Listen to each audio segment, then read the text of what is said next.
когда совершаются преступления. Но мне намного больнее, когда это совершаются преступления от имени моей Родины. Главная задача, как я понимаю, не посадить, а заставить замолчать тех, кто тут в России, и желательно как можно больше выдавить.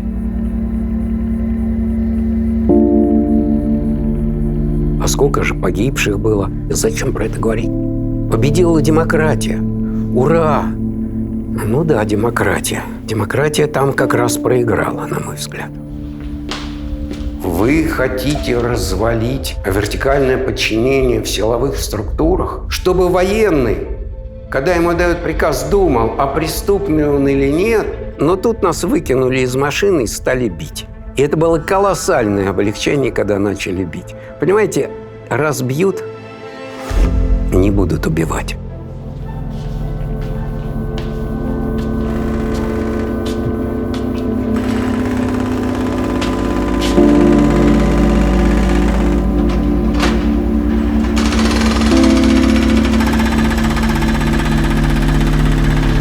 Можно сказать, что сейчас мы, в общем, последние люди, которые пришли в мемориал. Вы последние люди, которые видят, так сказать, вот уже темные, страшные наши помещения, где так недавно еще относительно било ключом жизнь. Ну да.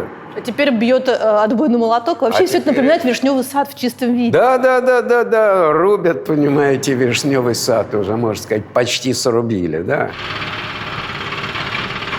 Мы помещения подготовили. Они будут переданы государству, по всей видимости, московским структурам. Дальше начнется коррупция, я думаю. Дальше начнут они как-то драться за это очень лакомый большой кусок в центре Москвы. Представляете, сколько это будет стоить?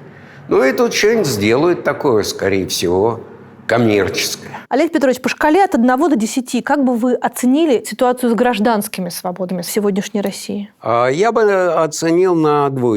Всегда есть дно, за которое можно еще ниже упасть. Мы будем говорить и об этом, и, возможно, о каких-то проблесках надежды, потому что вы оптимист. Но для начала нужно выбрать фон. Черный или темно-темно-серый. Дело в том, что я художник, рисую. У меня целая серия картин, черный фон, а на нем я рисую белым свет. По сути дела, я рисую свет. Поэтому мы с вами будем светом на черном фоне. Скажи, Гордеевой, скажи.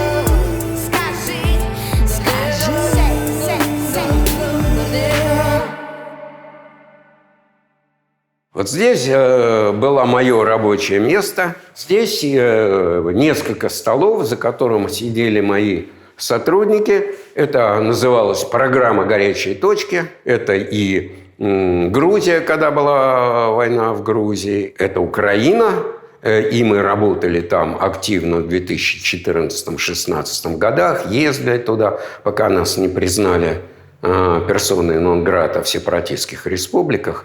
А мы туда ездили и работали. И вот мы тут сидели, было постоянное общение. Мы все время обсуждали. Это было очень разумно и хорошо нам вместе сидеть, потому что в ходе ежедневного общения много очень хорошо и быстро решалось. Что вы сейчас чувствуете? Вот здесь. Печаль, наверное, потому что прекрасный институт гражданского общества, прекрасный коллектив, который мотивирован был, который активно работал, привлекал к своей работе многих людей вокруг мемориала. Вот он уничтожен. Ну вот вы видите, в каком состоянии. Понимаете, когда нас ликвидировали, и правозащитный центр, и международный мемориал, это тоже был какой-то всплеск. Всплеск солидарности, всплеск дружбы нашей. Мы и так дружили все. Но тут как-то особенно эта дружба ощущалась остро. Всплеск активности. И вот нас ликвидируют. А наши юристы туда-сюда бегают, обсуждают, ночами собирают доказательства. Приходят люди, волонтеры, которые нас поддерживают. Вот просто жизнь бурлила. Но мы же не потеряли связи. Те, кто уехал, те, кто здесь, те, кто в других городах. Мы общаемся чуть ли не в ежедневном режиме. Вот вчера был у нас целый день такой нервотрепки, отправляли группу адвокатов в один стрёмный район, где им надо было спасать человека. И это все было очень непросто, очень трудно организовать, поддерживать коммуникацию, связь. Так что работа идет, и связь не теряется. Ну, конечно, это печально, да, когда вот смотришь вот это место, печально.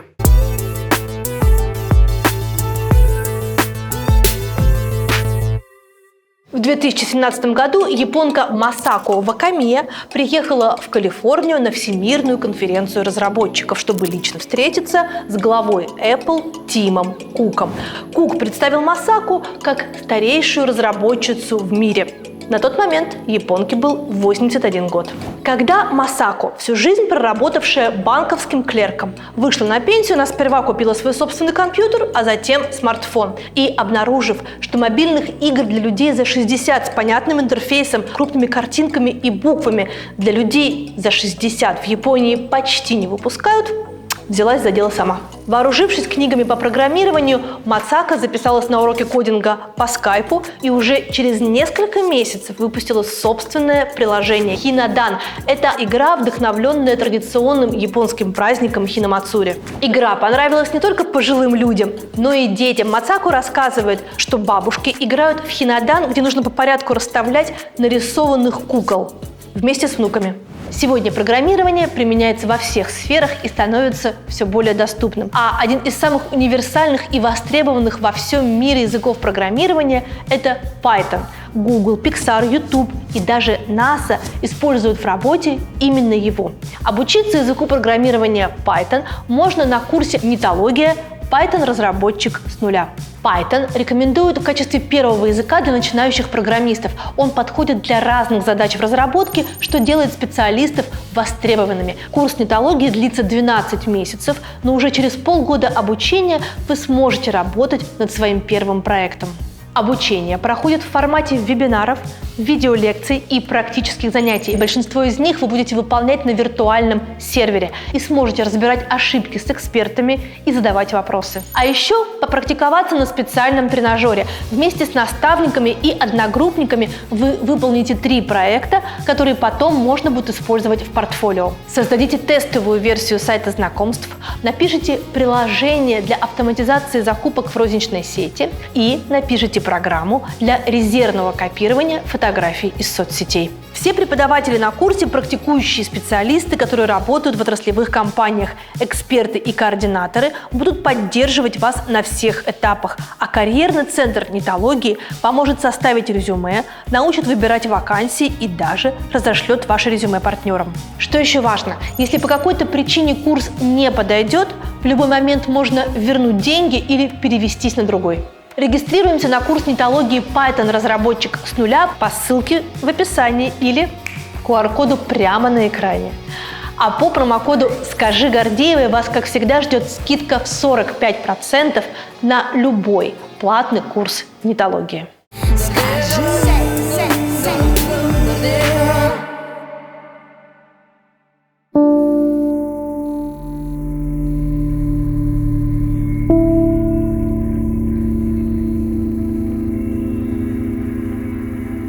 Смотрите, любой человек, когда он что-то строит, создает, он руководствуется идеями того, что это будет стоять долго, что это изменит что-то вокруг. Оказалось, что 31 год мемориала можно вот так вот снести с лица земли. Что было не так? Где ошибка? Везде были ошибки. У всех были ошибки.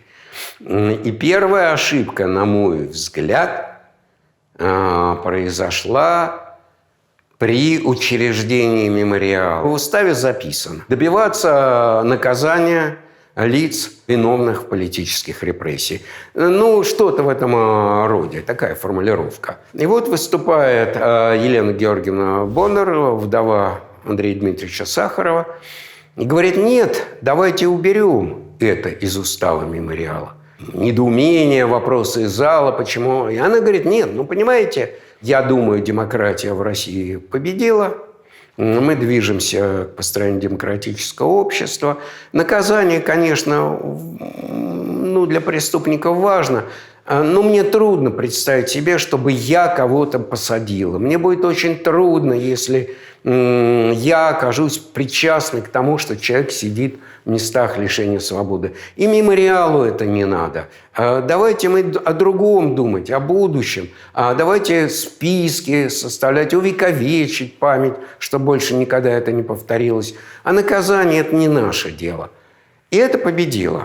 И это была первая ошибка. Я как раз голосовал против такой поправки. Потом, после уже победы революции демократической в 91 году, вот 92-й, начало 93-го, еще до событий октября 93-го года, да.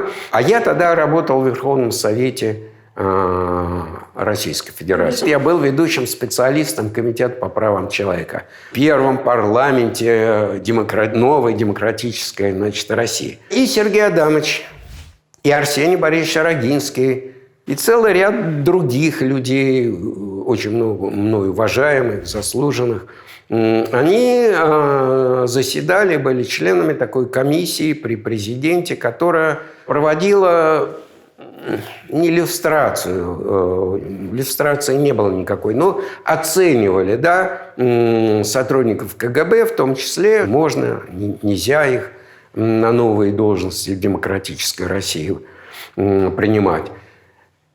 И вот я узнаю, что целый ряд лиц, очевидным образом причастных к политическим репрессиям КГБ, в частности, Виктор Черкесов, вот, прямо участник политических посадок, проходят эту комиссию. И у меня волосы дыбом, глаза на лоб, и я иду: Арсений Борисович, Сергей Адамович, это как?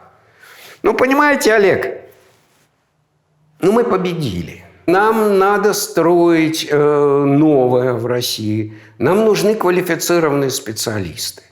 А вы понимаете, ФСБ при всех минусах, они в чем-то даже лучше ментов.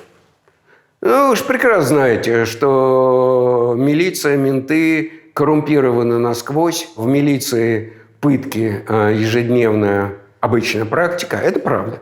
КГБ, да, в последние годы, так сказать, советской, десятилетия советской власти, в общем, не пытала. И там коррупции не было. Но они будут играть по нашим правилам. Вы понимаете, мы устанавливаем законы, а нам нужны квалифицированные специалисты. Вот вам еще одна ошибка. Еще какая ошибка? Громадная ошибка мемориала. Мы не умели, не научились говорить с широкими слоями населения, да? Ну да, писали доклады, проводили семинары, писали книги. На кого ориентированы? Вот я сейчас понимаю. На довольно узкий круг людей, которые готовы были эту информацию понимать, которые готовы были продираться сквозь серьезные рассуждения, правозащитные доклады. А нормальному человеку читать трудно. Широкими слоями мы не выработали свой язык. Кстати, великая заслуга Анны Степановны Политковской в том, что она переводила с правозащитного языка на человеческий язык. Ее статьи в этом плане колоссальные. И она как раз этим занималась часто. Мы же часто относились к тем, кто приходил к нам, как к клиентам. Да, приходит человек, мы видим ужас, что по отношению к нему творится. Мы берем его семью в помощь, работаем, помогаем. Но сплошь и рядом мы не делали этого человека единомышленником. Не хватало сил, времени, желания. Мы решали его проблему, выигрывали суды. А он потом приходил к себе в свою частную жизнь и продолжал голосовать за тех, кому говорит начальство, и забывал о каких-то вещах. Ну, ему помогли. Ему помогли, спасибо вам, мемориал. И дальше он не оставался нашим единомышленником, уходил от нас в сторону. Это громадная, так сказать, недоработка в целом, не только мемориала, всего правозащитного сообщества. Как вы думаете, что в самом деле российские власти хотят добиться от мемориала? Вот когда они поставят точку в преследованиях мемориала и мемориальцев? Мы сейчас видим какие-то новые репрессии. Я понимаю, мы сейчас уже вот сегодня, вчера понимаем, что, видимо, будут новые уголовные дела против мемориальцев. Еще. Главная задача, как я понимаю, не посадить, а заставить замолчать тех, кто тут в России, и желательно как можно больше выдавить. Уезжайте подальше. Там что хотите делайте. Главное вот отсюда, вон. Понимаете, вот недаром же в деле о так называемой реабилитации нацизма они нас долго допрашивали всех. Очень так агрессивно допрашивали, я бы сказал. Не в том смысле, что там применяли что-то, но так вот очень напористо, агрессивно следователь вел. Она следовательница. И довольно долго уже прошло времени, значит, 21 марта, да, а сегодня у нас уже конец мая, и ни одного пока нет привлеченного к уголовному делу в качестве обвиняемого. Это то самое. Жирный намек. Ребята, у вас еще есть время? Уезжайте. Не уехали, пеняйте на себя. Вот примерно такой смысл. Вы можете сформулировать причину, по которой власть так бесил мемориал, что пришлось его ликвидировать? Очень просто. Мемориал объединяет в себе, в своей идеологии, две вещи. Память о прошлом и от прошлого проведение в ниточке в настоящее. Увековечение жертв политических репрессий и разговор, полноценный разговор, дискуссия, обсуждение нашего прошлого и как непреодоленное прошлое – это нынешние политические репрессии и все прочие прелести, в кавычках, нарушения прав человека. Вот это для них неприемлемо. Тем более, когда история сейчас для Путина и окружения – это такой инструмент типа молотка. Для того, чтобы оправдывать, для того, чтобы обосновывать их нынешние те или иные политические ходы или военные ходы. Значит ли это, что в новой концепции новой нынешней России, теперь, когда ликвидирован мемориал, можно будет ластиком стереть историю политических репрессий и сказать, что этого не было? Я не думаю, что они сотрут. Они этому оставят место. И недаром Путин на том новом памятнике жертвам политических репрессий, который, кстати, мне не нравится, в начале Сахаровского проспекта, он там был. Он открывал этот памятник. Но, понимаете, для них что? Они не сотрут. И даже будут говорить, ну да, День памяти жертв. Давайте поскорбим в это. Знаете, как скорбят о жертвах наводнения, урагана? Ну, стихия, ну, что случилось. Ну, может быть, ошибки, но не больше. Да, масса людей погибла, это печально. А кто совершал эти преступления? А что стояло за этими преступлениями? А какое государство? Было ли то государство преступным? Вот это все для них, так сказать, неприемлемо. Поэтому таким маленьким абзацем это будет оставаться в учебниках. И даже какие-то официальные лица будут приходить к памятнику жертв, какие-то слова говорить поскорбим. Но вспомним, на этом памятнике слово «простить» написано. Простить. Но для меня это неприемлемо. Простить палачей, которые убили миллионы людей? Ну нет, я не готов прощать. И поэтому тому памятнику противостоит другой памятник. На Лубянской площади. Соловецкий камень. И это для нас это настоящий памятник. И недаром он стоит именно на Лубянской площади, указывая на тех, кто совершал эти преступления. На это ведомство, которое себя, так сказать, по-прежнему позиционирует как наследника тех. Тогда получается, что если следовать вашей логике и не прощать, то примирение этих двух России, России, которая сажает, и России, которую сажают, оно в принципе невозможно. Ну вот они попытались примирение сделать в какой-то момент и говорили о примирении. И все, к чему это привело? Какое примирение? Это сейчас у нас примирение, да? Полная победа и уничтожение любого инакомыслия. Примирение с преступниками возможно только на основе справедливости. Справедливости по отношению к преступникам. Справедливость по отношению к преступникам, назвать их преступниками, осудить. А потом можно уже и милосердие проявлять, и, может быть, там, и помиловать. Но для начала надо осудить, преступление назвать преступлением и назначить наказание.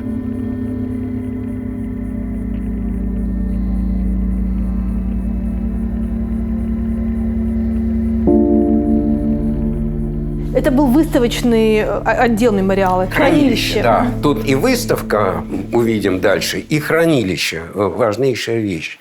Вот нам бы сейчас сюда направо бы зайти. Пойдемте. Вот здесь сидели сотрудники, хранители музея нашего, музейной коллекции архивов.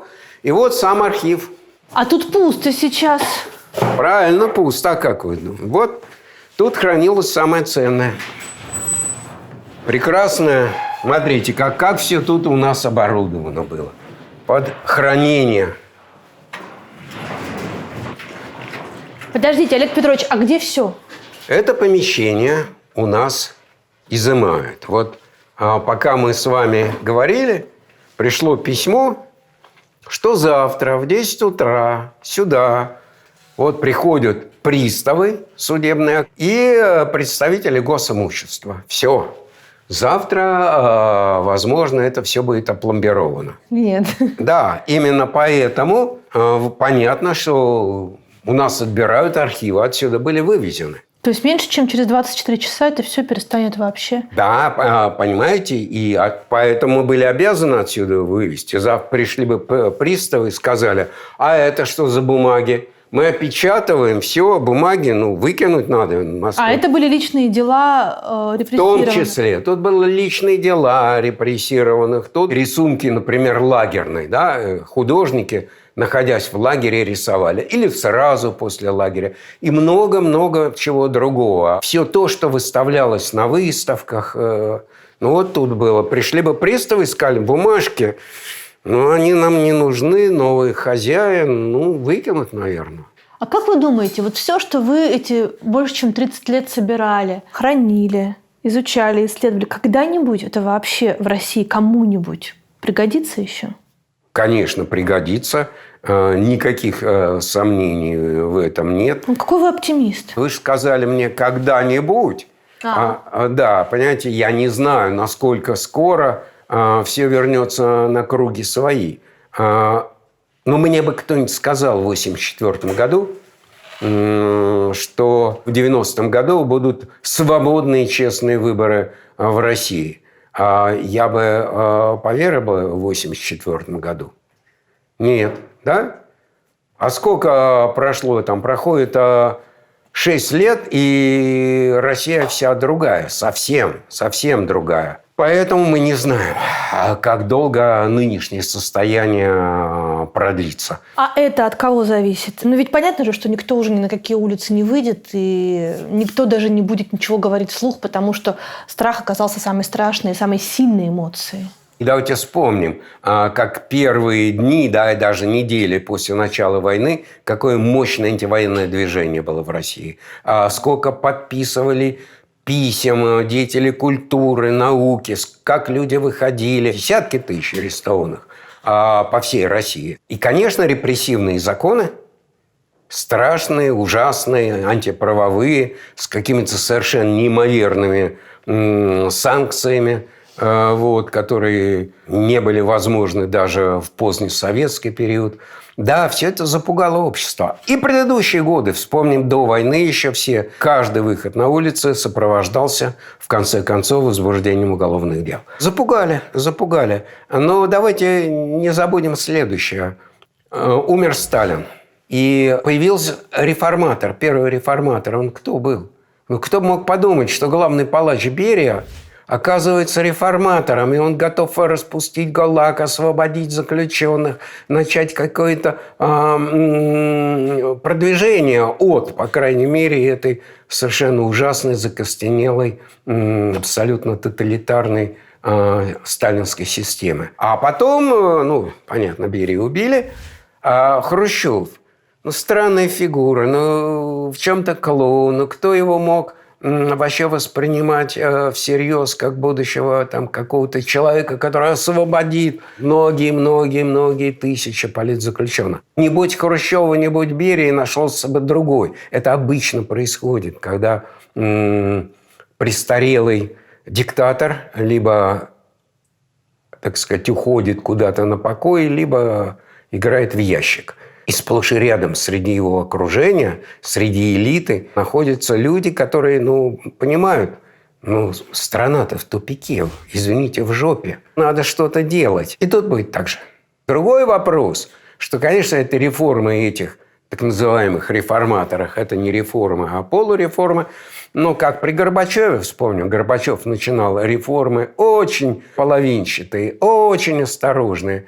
Ну, вот тогда возникло мощное народное движение. Когда говорят, Горбачев дал нам свободу, но потом народ стал брать сам. Это было мощнейшее народное движение. Поэтому и находятся те, кто молчит, долгое время молчит, но начинает при первой возможности выходить на улицы и участвовать в изменении ситуации в стране. Так что все может быть.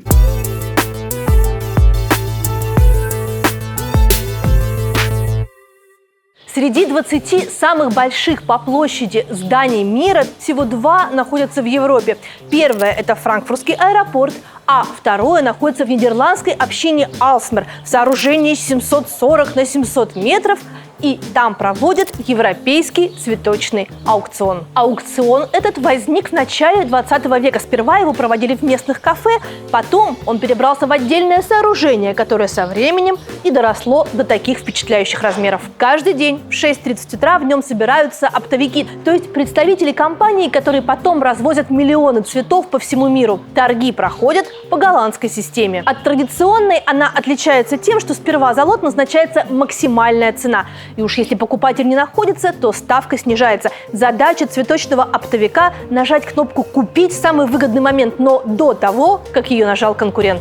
Чтобы заказать цветы, а еще десерты, косметику и другие подарки для своих близких, достаточно нажать на своем телефоне на приложение FlowWow. FlowWow – это маркетплейс локальных брендов. И я уже рассказывала, что заказываю там подарки своим друзьям. Сегодня я хочу сделать это снова и заказать пионов, потому что июнь – это сезон пионов, а во FlowWow огромный выбор этих чудесных цветов по доступным ценам. Коротко напомню, почему FlowWow – это максимально выгодно и удобно. Сервис работает в 1000 городов в 30 странах, в том числе в Израиле, Испании, Англии и Эмиратах. Доставка очень быстрая, от 15 минут. Вам не нужно знать точный адрес получателя. Достаточно просто указать телефон. Причем важные адреса и телефоны можно сохранить в приложении, чтобы каждый раз не вбивать заново. Переписка с продавцом идет во встроенном мессенджере прямо в приложении, а перед доставкой продавец обязательно отправит вам фото подарка. С каждой покупкой во FlowWow накапливаются бонусы. Это живые деньги, которыми можно оплатить следующие заказы. А если введете промокод «Скажи10», то получите скидку в 10%. Обязательно сохраните промокод. Он действует аж до конца июля.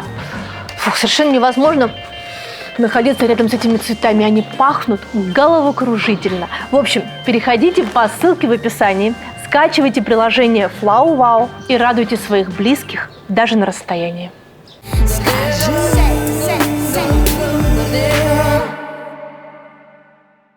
А тут вообще электричества, что ли, нет? Да, электричества уже нету, все. Вода есть, а электричества нет. Здесь работала наша юридическая группа. Сидели юристы, занимались делами, в том числе писали жалобы в Европейский суд. Тут стояли стеллажи с громадным количеством папок с делами. А тут у нас тоже выставки проходили. Последняя выставка была посвящена рисункам художников с наших судов. У нас много судов было. Штрафы, закрытие международного мемориала, ликвидация правозащитного центра «Мемориал». И целый ряд замечательных художников ходили на эти процессы. И в ходе процесса, и на перерывах рисовали. А сколько всего, получается, было сотрудников в мемориале на момент ликвидации? Только в правозащитном центре больше 100 сотрудников. И примерно столько же в Международном обществе «Мемориал». Сейчас ликвидировано все. Сейчас ликвидировано не все. Сейчас ликвидирован Международный мемориал, то есть такая зонтичная, объединительная, объединяющая нас структура. Но, понимаете, мемориал убить нельзя и ликвидировать нельзя. Хорошо, они ликвидировали Международный мемориал здесь. Вот буквально на днях в Европе был учрежден новый Международный мемориал, но среди учредителей ряд российских организаций. Поэтому Международный мемориал возник как феникс из пепла. И правозащитный мемориал, центр «Мемориал» ровно то же самое. Смотрите, ликвидировали они правозащитный центр, и мы очень быстро создали Центр защиты прав человека «Мемориал». Хотя, конечно, он уже без юридического лица, без счета, в общем, работать намного-много труднее и сложнее. А зачем это все? Зачем нам возрождаться в стране, в которой очевидно, что вы не нужны? Думаю, что мемориал нужен стране. И потом, в конце концов, что такое страна? Страна – это я тоже. А страна – это мемориальцы. Страна – это все те, кто нас поддерживал, когда нас ликвидировали. И мы хотим эту страну делать такой, как мы считаем, правильно и нужно. Имеем право. Здесь была выставка «Женщины ГУЛАГа», последняя выставка мемориала. На эту выставку потратили очень много сил, ресурсов. Видите, она была великолепно дизайнерски оформлена и по содержанию была очень интересна. Да, последняя выставка мемориала. Неправильно. Последняя выставка мемориала в Москве. Это не значит, что сейчас выставки не проходят в других странах. Но имеет ли это значение для России, если это не проходит в России? Согласен с вами. Имеет, но значит меньшее значение. Из 200 человек, которые работали с мемориалом или в мемориале в России в последнее время, сколько сейчас остается в стране? Я думаю, половина примерно. Понимаете, каждый выбирает свой путь, исходя из каких-то своих соображений. Кто-то потому что видит свое место для работы здесь. Кто-то действительно считает, что ему ничего не угрожает, хотя таких очень мало. А кто-то не видит себя там, да, не видит там места для своей работы. И вообще все эти споры, уезжать, не уезжать, кто прав, кто уехал, кто прав, кто остался. Это споры особенно в эмиграции сейчас разворачиваются. По-моему, они бессмысленные, ненужные и глупые. Каждый определяет сам. И я должен сказать, что я ряд своих коллег, когда началась война, я очень активно им рекомендовал уезжать, потому что здесь им работать трудно. Критерий работы. Если ты не видишь здесь никакой возможности для работы, а там ты ее видишь, и там ты можешь активно продолжать ту работу, которую мы вели здесь, ты говорил, конечно, уезжать, а кого-то даже выталкивал. О себе вы что говорили? О себе я сказал уже, и сейчас говорю, пока я вижу возможность для себя тут работать. Пока я здесь работаю. Послушайте, у меня ряд моих сотрудников, соратников, как угодно, которые работают. Я там определенное направление возглавляю в Центре защиты прав человека «Мемориал». Они здесь. И они в регионах, да, России продолжают работать. Хороший руководитель, который уедет и будет ими всеми руководить из безопасного далека. А вы тут давайте рискуйте собой. И, может быть, главное, почему я остаюсь, мне кажется, что мой голос отсюда более слышен. И то, что меня преследует в уголовном порядке, это тоже часть моей работы. В чем суть дела о реабилитации нацизма, по которой вы проходите свидетелем? Да. Когда они пришли ко мне с обыском, я не понимал. Я думал, обыск, наверное, что-то связанное с моими пикетами, с какими-то моими публикациями по войне. И вот они мне дают, они еще мне как-то говорят, вы сядьте, садитесь, мы вам сейчас... Они, видимо, боялись, что я, не знаю, в обморок упаду, что ли, когда с обыском пришли. Я сел, они мне дают постановление, я читаю, значит, о реабилитации нацизма, я засмеялся. И говорю, Тань, смотри, реабилитация нацизма. Очень смешное дело. Значит, есть база данных мемориала, где порядка 3 миллионов фамилий жертв политических репрессий. Там и расстрелянные, и не расстрелянные. Это действительно жертвы. Почти все они реабилитированы. И в этих 3 миллионах людей вначале нашли 3 человек, а потом довели аж, по-моему, до 21 человека. Люди, которые сотрудничали с нацистами в период оккупации, значит, части Советского Союза. Ну да, понимаете, во-первых, могут быть ошибки. Никто не застрахован от каких-то ошибок. И первые 3 человека, насколько я понимаю, да, это была ошибка. Откуда ошибка взялась? Не раскрыты, не рассекречены уголовные дела. Разобраться, например, конкретно, в чем человек обвинялся и что он делал во время оккупации, подчас невозможно. И поэтому 3 человека по ошибке туда попали, действительно, видимо, сотрудничающие с нацистами, и мы их убрали. А остальные – это вообще-то люди в разное время, реабилитированные. Некоторые из них были репрессированы до войны. Потом при нацистах действительно сотрудничали, но за те репрессии, которые были до войны, они реабилитированы. Они не жертвы политических репрессий. Мы никогда не говорили, что включение в список жертв политических репрессий – это индульгенция. Или это мы там обозначаем хороших людей. Мы обозначаем судьбу человека. Мы обозначаем количество репрессированных. Это исторический документ. Какие к нам претензии? Если человек реабилитирован, был жертвой политических репрессий, остальные его обстоятельства жизни – это не к нам вопрос. Более того, по-моему, 2 человека или 3 из этого так называемого списка, который нам предъявляется, это вообще находится в так называемом списке «Подвиг народа», который Министерство обороны формирует. Но они, правда, воевали. Кто-то из них получил награды. Пока был, значит, на оккупированной территории, сотрудничал. Потом освободили наши эти территории. Человека призвали. Он воевал, хорошо воевал. Попал вот в этот список Министерства обороны.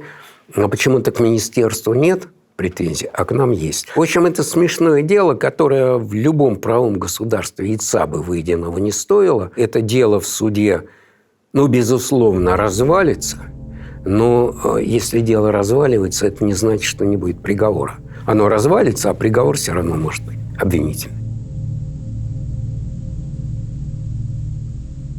У вас еще второе есть дело. Второе дело лично уже против меня. Это дело, ну, забавно звучит. Это статья 280.3, такая-то новая статья, да, после войны, начало сразу введенная.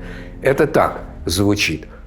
Публичные действия, направленные на дискредитацию использования вооруженных сил в целях защиты интересов России или ее граждан, а также поддержания международного мира и безопасности. То есть, получается так, они бы вначале должны были бы доказать. Российские войска в Украине в целях защиты интересов России. А я так не считаю. Я-то считаю, что это против России. А уж тем более международного мира и безопасности. Ну, попытайтесь это доказать хотя бы. Может, я ошибаюсь, да? Они даже не пытаются доказывать. Что-то критическое сказал об этом. Все. Изволь, значит, в суд. Боитесь? Ну, боюсь, да. Боюсь, потому что, ну, честно сказать, сидеть не очень хочется. Но, с другой стороны, понимаете, сказать, что я по ночам не сплю из-за этого, или там просыпаюсь в холодном поту утром, боже мой, во что я вляпался, что меня ждет. Ну, вот такого нет. Ну, боюсь, но вот не так. Когда вы ходите на допросы, у вас бывают такие флешбеки, что вы где-то читали уже об этом, вы такие стенограммы уже видели? Или нынешние представители, охранители ведут себя по-другому? С нами, с мемориальцами вообще допросы пока проходят достаточно мягко. Нас не бьют, не пытают, на нас особенно не давят, я имею в виду здесь, в Москве. Это не значит, что с мемориальцами в других регионах происходит так же. Но, по крайней мере, ни к одному мемориальцу не применялась сила. Лично меня по моему уголовному делу допрашивали несколько раз 4. Но эти допросы были очень простыми. Признаете, что это ваша статья? Признаю, я ее написал. Вы ее разместили в Фейсбуке, я ее разместил. Следователь счастлив. На все остальное я беру 51-ю статью. А чего? Следователю надо, главное, что я признался. Признался, что это твоя статья. Ну и все, а дальше что проще простого.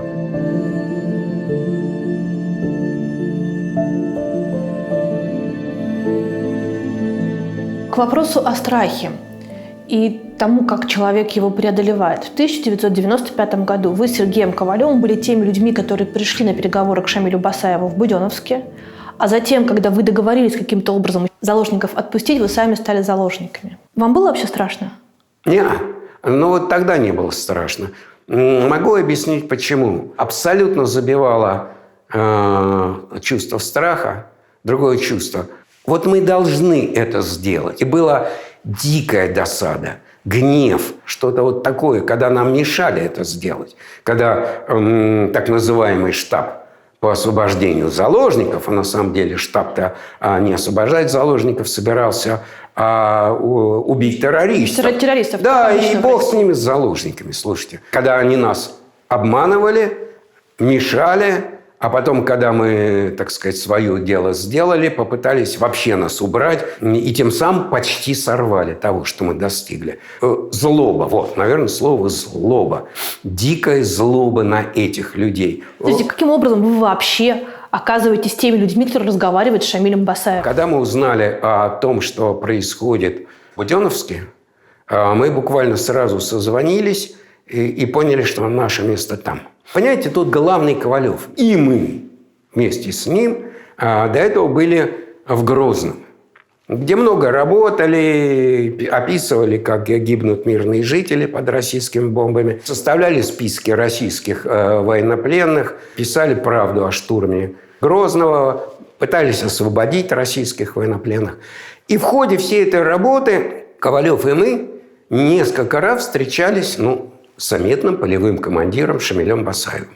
Возник вы были знакомы? Знакомство, контакт. И мы туда приехали. Мы это кто? Ковалев, депутаты Рыбаков, Молоствов, Курочкин, депутат Борщев Валерий Васильевич. Вот наша команда. Я мемориал, помощник Сергея Адамовича. Вот. А дальше попытки нас предложить себя штабу в качестве возможных переговорщиков. Степашин, Ерин, Егоров сидят в этом штабе. И нас водят за нос. Да-да, Сергей Адамович, завтра вы пойдете на переговоры, мы все сделаем. Давайте до завтра подождем. А под утро начинается штурм. Город стоит на ушах, люди рыдают, потому что понимают, что там масса людей погибнет. А у каждого фактически жителя Буденновска кто-то, знакомый, родственник, близкий человек был среди заложников. Вот. И получилось так, что из этой осажденной больницы, когда штурм провалился, Да, они сумели захватить один прилегающий корпус, оттуда освободить заложников, но основной, что он провалился. Так вот, оттуда вышли врачи, 2 врача. Их выпустил Шамиль Басаев. Их выпустили под обещание вернуться. Вы идите, объясните штабу, что происходит, сколько тут людей гибнет, и сколько погибло уже заложников, и что будет дальше, говорит Шамиль Басаев. Там было больше 1000 человек, да, внутри больницы? 1500 человек. Женщины, дети, беременные женщины. Ну, мужчины, конечно. Шамиль Басаев вполне рациональный, трезвый, спокойный, абсолютно циничный террорист. Он их выпускает, чтобы с штабом поговорили. В штабе их не принимают. В штабе с ними отказываются вообще говорить. Штаб врет, что заложников вот уже прямо сейчас их там расстреливают с контрольными выстрелами в голову, трупы выбрасывают. Ни одного не было с контрольным выстрелом в голову. Я сам посещал морг, там ни одного. И они готовят новый штурм. Это очевидно. Вот как раз Юрий Андреевич Рыбаков, депутат, встречает этих 2 врачей, которые выходят совершенно ошарашенные из этого штаба. И куда им идти? Ну, назад, в больницу. Они обещали, они врачи, они не могут своих бросить пациентов. И они потом вернулись в больницу. Я говорю, героические люди совершенно. И он приводит, Рыбаков, этих 2 людей, и они рассказывают Ковалеву.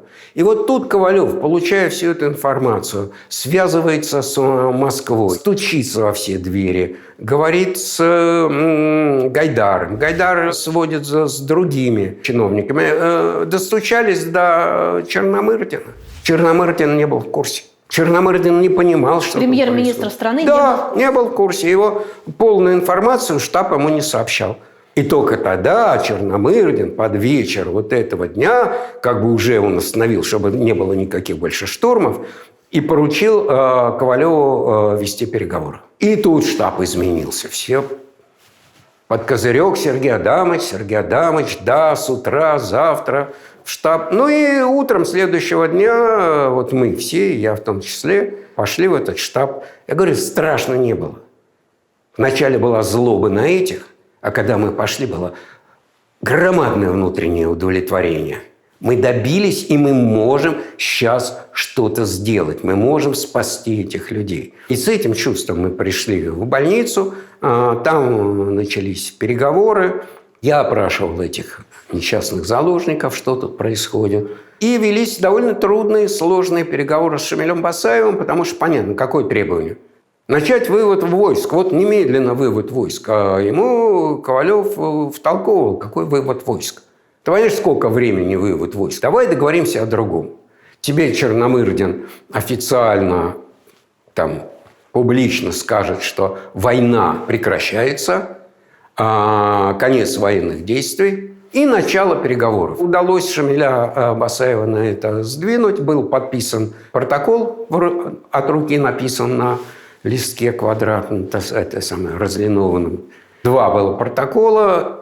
Эти 2 протокола и с моей подписью, и Шамилем Басаевым, и Ковалевым, и всеми остальными в архиве мемориала находятся. Которого здесь нет больше. Которого здесь нет. И потом буквально то, что мы все написали, было, конечно, продиктовано в Москву. И Черномырдин очень близко к тому, что было написано, озвучил это в своем знаменитом выступлении по телевидению. Все, с этого момента началось освобождение. Пошли освобождаться женщины, дети. И кончилось общим освобождением. Условием было, конечно, какое? Террорист Басаев, конечно, говорит, нам нужен живой щит. Ну, нас поубивают. Нет, вот давайте часть заложников. И вот опять говорю, героические люди, слушайте, они пережили весь этот ужас. И нашлись люди, и молодые мужчины, и даже женщины, которые согласились еще на какие-то сутки остаться с этими террористами, быть живыми щитами для того, чтобы освободить всех остальных. Плюс, сказал Шамиль Басаев, вот вы, депутаты, ну, вот тоже будете прикрывать нас. Ну, те сказали, да, конечно. Ну, и я, как помощник Ковалева и мемориалист, тоже был в одном автобусе, где сидел Ковалев. Ну, и мы все, да, были живыми щитами. Мы сидели вот так у окна. Слева от нас или справа от нас сидели в каждом из автобусов басаевцы с автоматами или с пулеметами ручными чаще всего. И мы должны были их прикрывать, и они, если что-то, из-за нас стрелять в окно. Вы понимали, что вообще-то вы можете не доехать? Вы понимаете, вот в таких случаях превалирует абсолютное чувство, вот тут уже было удовлетворение. Мы это сделали. Мы смогли это сделать. Это очень важное и очень такое плодотворное внутреннее чувство. С 1995 года, когда это произошло, Шамиль Басаев проживет еще 11 лет и принесет много горя и несчастья. Как вы считаете, какой была бы правильной стратегия действий российской власти, российских силовиков после этого террористического акта? Вопрос следующий.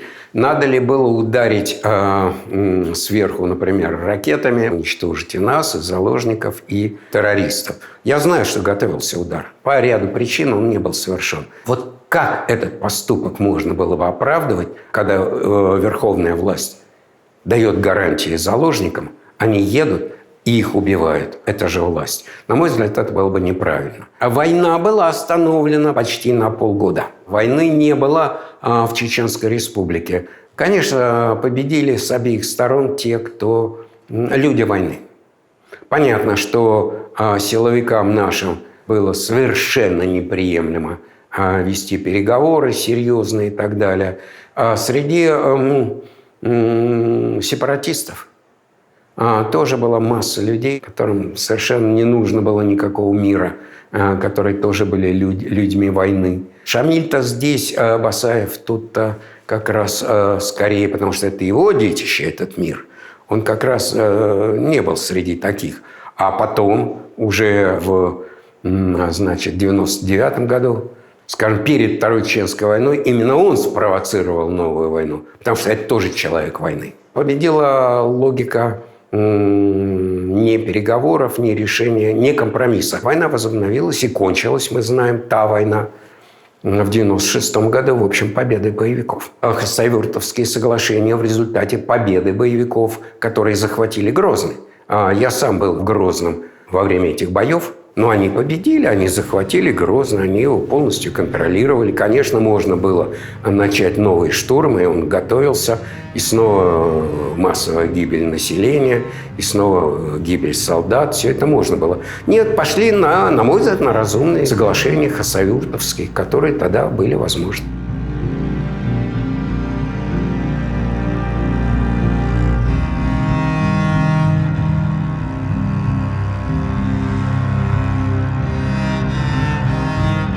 Вы все еще состоите в комиссии при уполномоченном по правам человека в России?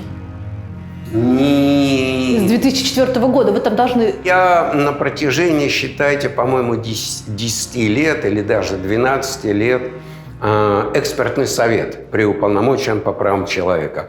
И я был при двух уполномоченных: Владимир Петрович Лукин и Элла Александровна Панфилова. Вот при слове Панфилова многие сейчас вздрагивают.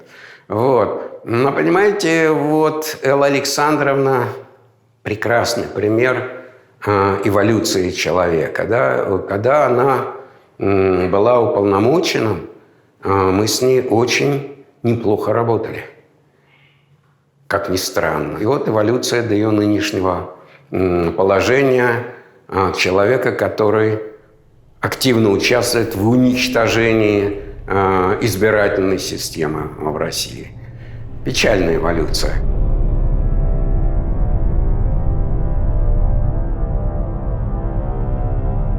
Тут еще даже что-то столы, стулья остались, какие-то остатки бумаг. Вот Иосиф Александрович и Анна Андреевна. Да, все свои. Это кабинет председателя правозащитного центра «Мемориал». Ну, здесь мы иногда собирались, чего-то обсуждали, спорили. Горячие дискуссии здесь у нас происходили по целому ряду вопросов, связанных с работой ПЦ «Мемориал». Я некоторое время, недолго, 2004, по-моему, 2006 год, был не более, не менее, как член Совета по правам человека при президенте. Я с таким трудом туда входил, как-то очень ежился, мне было как-то неуютно. Коллеги сказали, надо, попробуй, пойди. Ну, хотя бы для того, чтобы Путин и его окружение не могли сказать, что мы до них не доносили то, что мы собирали информацию о войне в Чечне. И я действительно в 2005 году, единственная моя личная встреча с господином президентом, даже руку ему пожал. Вот, он протягивает руку, приходится пожимать. Я передал ему довольно много материалов. Я говорил о том, что творят наши войска. Не было тогда еще понятия дискредитация вооруженных сил. И, в общем, я ему публично, можно сказать, говорил о том, что творят наши войска при борьбе с терроризмом, как это называлось, да. Передал целый ряд наших докладов. У нас с ним был очень интересный, на мой взгляд, довольно продолжительный диалог с президентом. Он меня удивил в каких-то своих проявлениях. В чем? Говорят, потом он сильно в этом плане изменился. Тогда он проявлял интерес.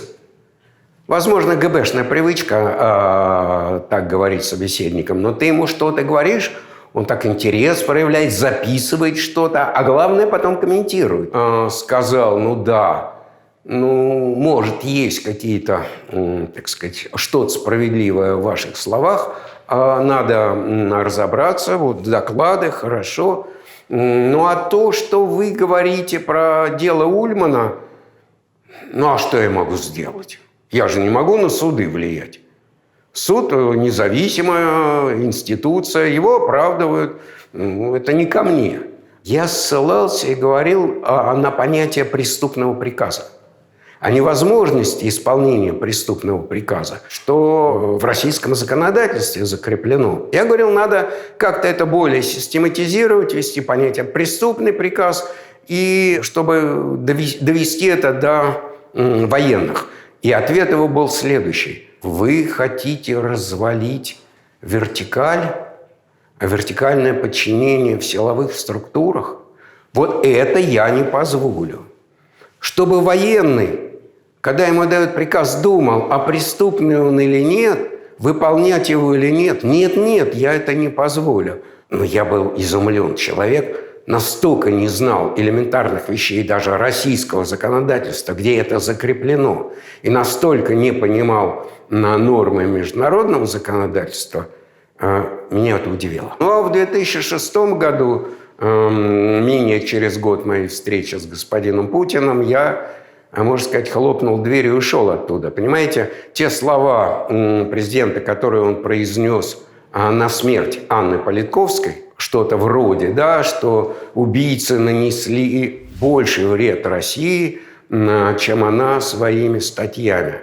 Но мне показалось это оскорбительно. Президент не должен был говорить такие вещи. Я ушел, сказал, что ухожу. При этом я сказал, что не знаю, кому легче. Мне, который просто уходит и, так сказать, отряхивает прах с ног оттуда. Вот. Или тем, кто вынужден, ради каких-то соображений остаться и там работать. Что такое преступный приказ? Как это сформулировано в российском законодательстве? В каких местах его? Это сформулировано в законе о вооруженных силах Российской Федерации, это сформулировано в уставах. Речь идет о том, что приказ, который заведомо противоречит нормам российского законодательства и направлен на нарушение закона или на совершение преступления, не обязателен к исполнению военнослужащими. И утверждать, что мне приказали расстрелять безоружных людей. И я не мог ослушаться? И я не мог ослушаться, потому что меня бы привлекли к ответственности. Это неправда. Это просто неправда. В новейшей российской истории был хотя бы один прецедент применения статьи о преступном приказе? Дело капитана Ульмана. Человек, который в ходе Второй Чеченской войны, как такая горячая война уже кончилась, была борьба с подпольем, его группу высадили в далеком горном Шатойском районе, они должны были блокировать населенный пункт и задерживать все машины оттуда идущие, потому что они ловили Хаттаба, известного, так сказать, полевого командира. Все было сделано не так, как надо. Ну, в общем, группа спецназовцев капитана Ульмана устроила засаду. И, видимо, они прошляпили проезжающий автобус, в котором ехала беременная женщина, зауч, лесник. Все были безоружны. Это абсолютно мирные люди. Но есть разные точки зрения. Точка зрения капитана: они пытались остановить, машина не остановилась, они обстреляли. Есть другая точка зрения, которая, скорее всего, и правильно. Они прошляпили, и они взад стреляли этой машины, чтобы остановить. Одного человека убили, других ранили. Они достали оттуда этих людей, перевязали их, они поняли, что они ошиблись. Они доставили их в Кошару, ну, там, где скот держат, где они базировались. Вот. И дальше начали решать, а что делать-то? Связались со своим штабом, который находился здесь, в этом же районе. И им, значит, майор, по-моему, Перелевский сказал следующее. Тот говорит: у меня тут есть 1 200-й и несколько 300-й. То есть на их сленге... 1 мертвый, 2 раненых. Мертвые, да, не двое. Их там было 6 или 5, не помню сейчас точно, раненых. И ответ был: нет, у тебя все 200-е. Как все 200-е? У тебя все 200-е. То есть я должен их что, ликвидировать? Да. Вот можно это расценивать как приказ. На мой взгляд, нет, потому что, опять же, есть в законодательстве, в уставах приказ, данный в установленной форме. Это что такое? У тебя все 200-е. Это приказ? Это намек. Так, это вообще не приказ. А потом он начинает задавать вопрос. Это приказ? Да. Не приказ. Поэтому это вообще в неустановленной форме отданный приказ. Но, тем не менее, они взяли и это исполнили заведомо, понимая, что это все мирные люди. И беременную женщину всех расстреляли, всех убили. Дальше была длинная эпопея. Суды первой инстанции не один раз их оправдывали, где были присяжные, очень тенденциозно выбраны. Потом их осудили. Как раз, по сути дела, не ссылаясь на слово «преступный приказ», но, по сути дела, было в этом. Не может быть приказ о расстреле безоружных гражданских людей. Но я спрашивала о другом. Было ли хотя бы один раз в новейшей российской истории применение статьи о преступном приказе в качестве отказа его выполнять? Нет, такого эпизода я не знаю. Я не знаю. Не знаем. Но, понимаете, это не значит, что такого не было. А значит, вот эта отмазка, а я не мог его не расстрелять, потому что мне был приказ, она пустая отмазка.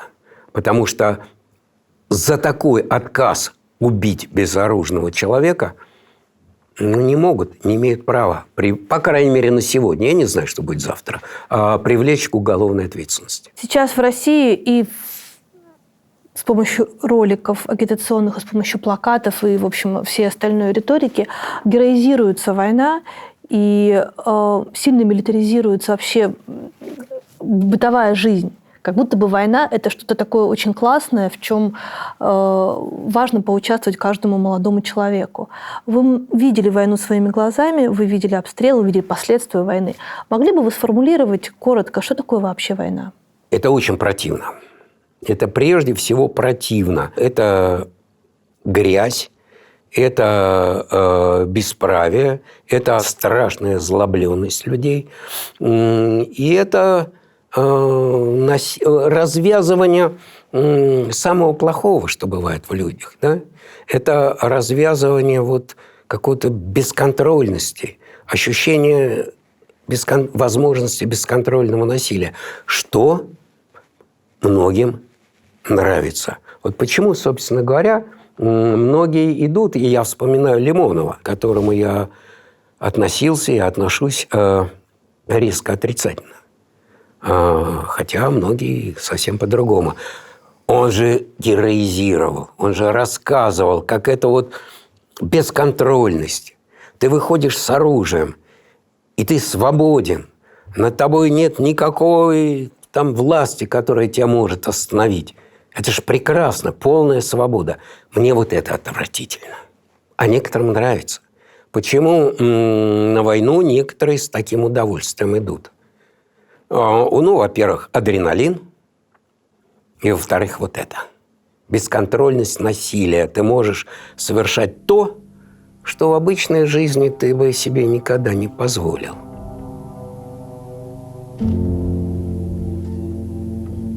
А вот, можно сказать, центр. Главная комната мемориала. Кухня. Кухня. Тут стояли столы. За этими столами собирались обедать. Иногда обед это превращался в семинар или дискуссию. Сидели люди, и мы как на нормальной кухне. Московская кухня. Вот тут мы часто тоже обсуждали какие-то вещи. Вот. Тут мы отмечали наши праздники. Ну, конечно, там много народу там, в том зале. А так мы тут отмечали наши победы, которых было немало. Ну, вот тут сидели сотрудники архива.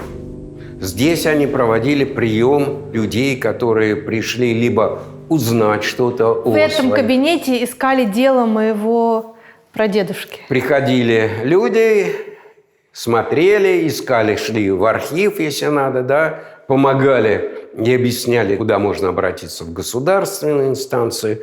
Тут очень часто все время сидели люди, пришедшие, или люди, которые принесли Тар-мемориалу документы.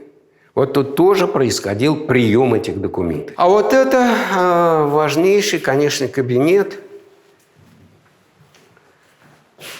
Кабинет Арсения Борисовича Рогинского. Вот здесь стоял стол, здесь сидел Арсений Борисович. Арсения Борисовича нет уже с нами.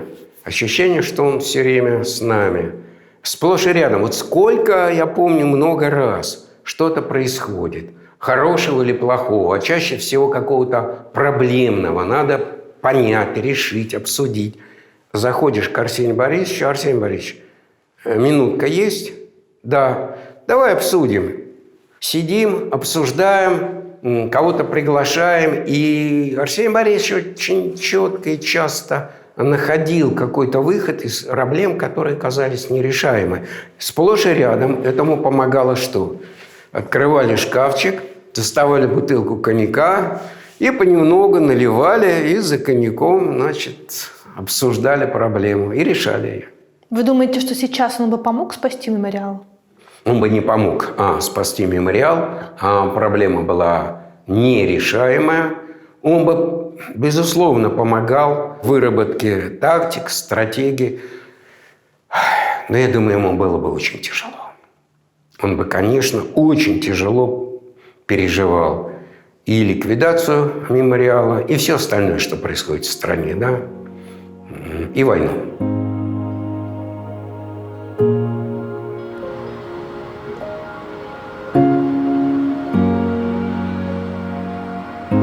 Вообще-то вы же должны были быть биологом. Вы сколько раз в своей жизни пожалели, что вы по этой дорожке не пошли? Не то, что жалел, я никогда не жалел.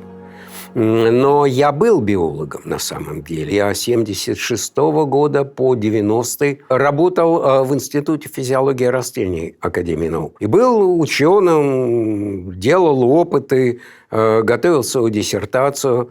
И в 90-м году, после того, как прошли выборы в первый свободный российский парламент, Сергей Адамович Ковалев пригласил меня работать в этот новый парламент, в Комитет по правам человека. Это был самый трудный выбор в моей жизни. Я же себя видел ученым, только ученым. А превращаться из ученого в чиновника – это очень трудно. Сергей Адамович сказал тогда: Олег, у нас, может, очень мало времени, но мы за это малое время можем много чего изменить. Думайте. В общем, я советовался в институте много, даже с директором нашего института, академиком Курсановым. И мне, в общем, все сказали: ну да, Олег, наверное, этот выбор будет у тебя правильный. В любой момент, сказал мне директор, можете вернуться назад, если посчитаете нужным. И я ушел, и я не жалел. Но у меня долго-долго снилось по ночам, что я работаю снова в лаборатории. Вот белый халат, я ставлю опыт. Потом у меня уже снилось, что я даже не работаю. А вот пришел, так вспомнить и просто посуду помыть, как лаборант. Вот даже такие сны. Ностальгия была страшная. А что вы делали? Я занимался конкретно фотосинтезом. И у нас как модель для работы и изучения в целом фотосинтеза одноклеточная водоросль. Евглена грациlis. Такая маленькая одноклеточная зеленая штучка. Со жгутиком она еще двигается, эта водоросль. Она интересна тем, что она может быть и фототроф, то есть за счет света живет, как обычное растение. Гетеротроф – это когда она органику поглощает. И тогда у нее подавляется фотосинтез. Миксотроф, когда и то, и другое есть. Гетеротроф – это она в темноте. Да, нет света, она ест органику за счет этого. И вот эти переходы от одного к другому было наиболее интересно изучать. Собственно говоря, тема моя была такая – изучение регуляции рибулеза бисфосфат-карбоназы. Основной фермент, который делает из неорганики органику. Она присоединяет к органической молекуле... И смерть и жизнь. СО2. Углекислый газ. И наращивает, и возникает органическое вещество. Но вот переход от фототрофа к миксотрофу. Да, в условиях внешне там разных, в которых живет эта одноклеточная штучка, мы изучали, как изменяется работа этого фермента. Очень интересно. Скажите же, что фотосинтез – это чудо. Фотосинтез – чудо. В моей жизни нет чудес. Я естественник, и для моего понимания мира такие понятия, как Бог, чудо, они лишние для того, чтобы объяснить этот мир. Но каждый год деревья каким-то образом и растения чувствуют, что пора. И начинают набухать почки, вылезают листочки, а по ним, по стволам поднимается влага. Ну, это же чудо. Это естественный физиологический процесс, который можно описать в терминах химии, в терминах биологии. Все описывается и очень конкретно объясняется вот без этого вашего понятия чуда. Ну, откуда они знают, когда им это начинать делать? Они же каждый год это в разное время делают. Каждое живое существо взаимодействует с окружающим миром. Каждое живое существо имеет множество разнообразных рецепторов, которым она поглощает информацию из внешнего мира. А дальше включается свой собственный внутренний механизм, который эти сигналы из внешнего мира преобразует и заставляет организм так или иначе действовать. Вот и все. Ничего больше. А это очень много. Сложнейшая вещь – жизнь, да, живая материя – это антиэнтропийное проявление материи. Да? Вот энтропия, значит, все распадается, все теряет структуру. Да? В конце концов, будет энтропийная смерть всего, так сказать, мироздания. А вот жизнь – это то, что вот локально в каких-то участках этот энтропийный мир превращает в нечто другое. Наоборот, структурирует, создает, и возникает удивительное, самоуправляющееся, потрясающее, взаимодействующее с окружающей средой нечто, да, то, что называется, там, не знаю, единица живой материи. А все это еще объединяется в экосистему. Это не чудо, но это замечательно, это красиво, это прекрасно. Это очень интересно. Здесь выдавали книжки из библиотечного фонда, а сейчас вам открою наш читальный зал был. Слушайте, в таких этих папках обычно дела репрессированных. Да! А это вот, я правильно понимаю, что это те свечки, которые приносили на День памяти жертв политических репрессий? Да, накануне Дня памяти, возвращения имен, вот в таких, значит, в таких чехлах, я не знаю, как угодно, вот свечи, да, они горели и стояли у Соловецкого камня.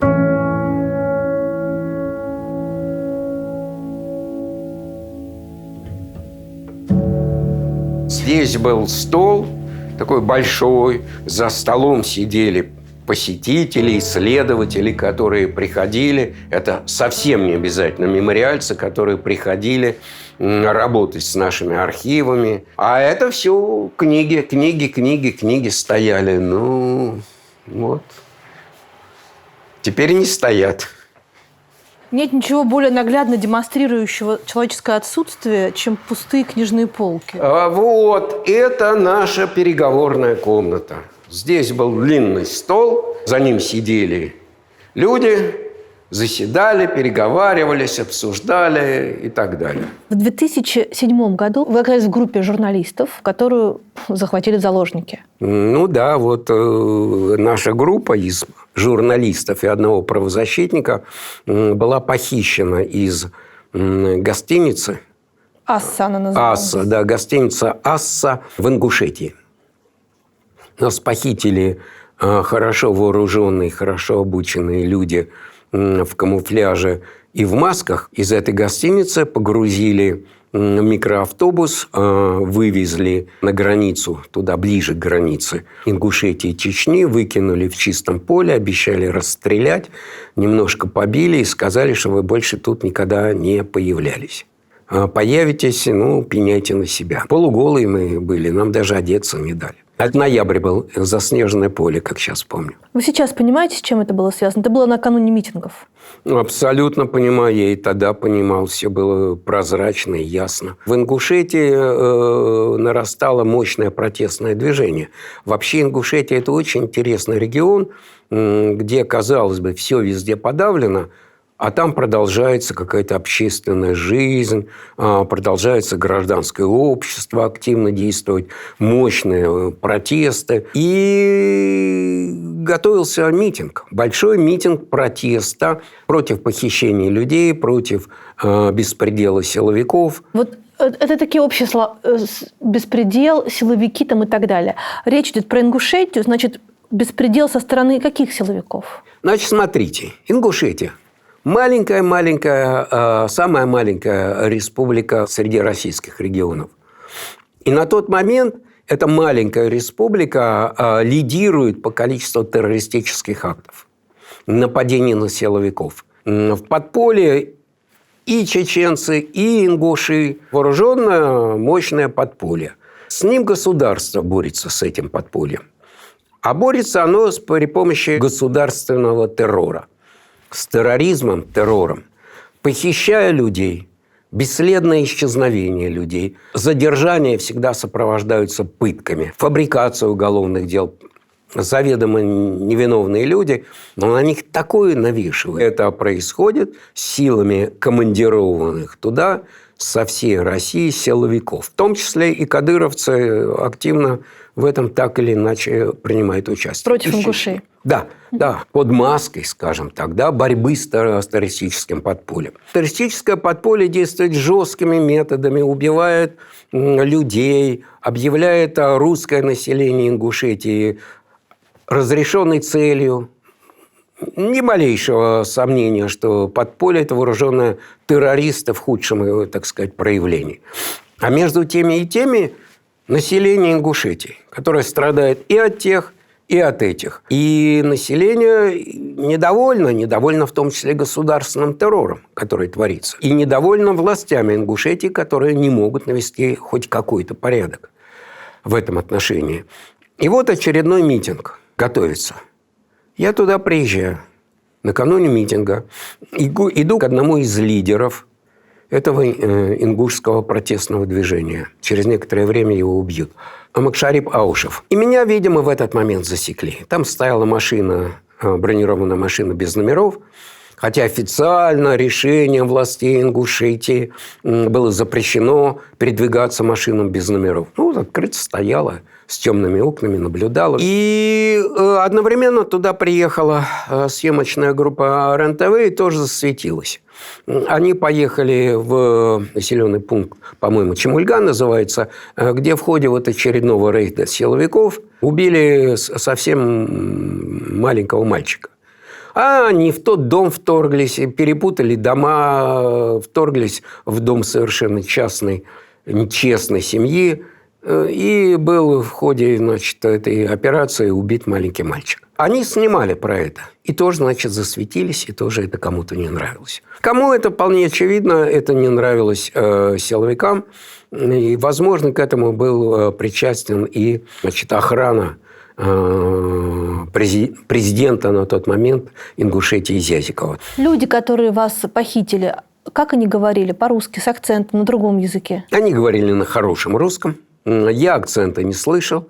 Говорили они минимально. Это был хорошо обученный спецназ. Они вот этими всеми жестами, так сказать, объяснялись между собой. Ну, самое забавное в этой всей истории было то, что в гостинице, в которой мы жили, и журналисты, и я, жили 3 заместителя министра внутренних дел Республики Ингушетия, которые командированы были из других регионов. Конечно, гостиница охраняется. За полчаса до того, как туда вторглись эти вооруженные люди, охрану сняли, оставив заместителей министра без охраны. Нас похитили, увезли, охрану восстановили. Но в тот момент вам было страшно? Вначале я считал, что они ошиблись. Ей-богу, считал, что ошиблись. Я лежу на полу, руки сзади. Значит, я говорю, ребят, ну ошиблись. Залезьте в шкаф, там пальто, а в нем удостоверение. Вот. Члены экспертного совета при уполномоченном по правам человека. Я был уверен, что они какой-то рейд, кого-то ищут, там, пособников боевиков. К моему изумлению, этот здоровый спецназ... Ну, я так мордой вниз, но так поглядывал. Это здоровый спецназовец в маске. А там такие двери раздвигаются. Они нервничали. Потому что он не раздвинул дверь, он ее выломал. Он схватил и эту дверь просто выломал. Схватил мое пальто и приказывал следующий их старшего. Все сбрасывать в черные пакеты. Компьютер со стола, пальто туда же. Они даже не стали смотреть удостоверение. И тут я понял, что нет, пришли за мной. Вы понимали, что они хотят вас напугать? Или вы в какой-то момент думали, что они собираются вас убить? Значит, я не думал, что они собираются меня убить. Я думал, что они действительно, может, собираются напугать или действительно почему-то допросить. Ну, замечен в разговоре, да, в походе в дом Макшари-Паушева. Замечен. Что ты там делал? Ты организуешь там митинг или нет? Я подозревал это. Журналисты, которых вместе со мной похитили, они вообще ничего не понимали. Они вообще не понимали, кто их похитил. Бандиты, полицейские, спецназ, зачем их. Вот. И нас ведь успокаивали. Слушай, наш старший вас допросит, старшой допросит и отпустит. Не беспокойтесь. И что мне помогало не быть максимально испуганным.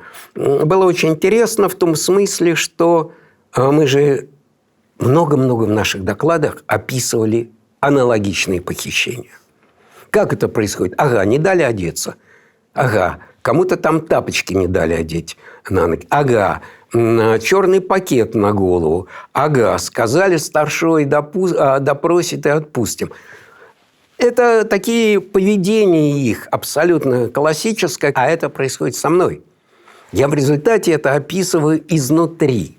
Какой-то профессиональный интерес в этом всем был. То есть, погодите, когда вы описываете сперва диссидентский опыт, потом с вами сейчас это случается, или когда вы описываете опыт нарушения прав и свобод на Кавказе российском, а потом с вами это случается в 2007-м, вам все время кажется, что это вам судьба подкидывает, что называется, полевой опыт? Ну да, примерно так, не без этого, да. Когда я испугался, знаете, очень царапнуло. Они нас повезли, и я уже, мешок на голове, я-то чувствую, что машина едет не по шоссе, а по грунтовой дороге. Я тогда подумал, где-то, видимо, какой-нибудь зиндан в яму бросит, придется подольше сидеть. И тут она останавливается, и раздается приказ ликвидировать с глушителем. Это же секунды все. Как-то вот успелось подумать. Неужели?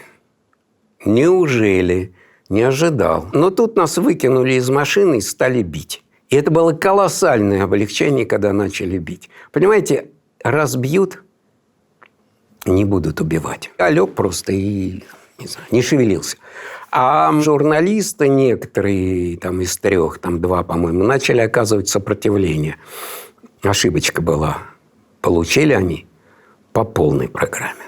По факту этого похищения не было возбуждено уголовного дела? Было. По факту похищения не было? А по статье о похищении человека, да, не было. Действительно, а как так получается? Ну, это все было имитация расследований и саботаж. И опять это было очень интересно, потому что мы много раз это описывали. Мы прекрасно знаем, что такие случаи не расследуются на самом деле, потому что творят это те, в расследовании чьих дел не заинтересовано государство. Там у вас статьи, по которым возбуждено было уголовное дело похищения каких-то личных вещей. Ну, типа грабежа. И, значит, о воспрепятствовании деятельности журналистов. А в материалах дела четко было сказано. Главная версия – бандиты вторглись в гостиницу с целью похищения личных вещей и аппаратуры съемочной группы.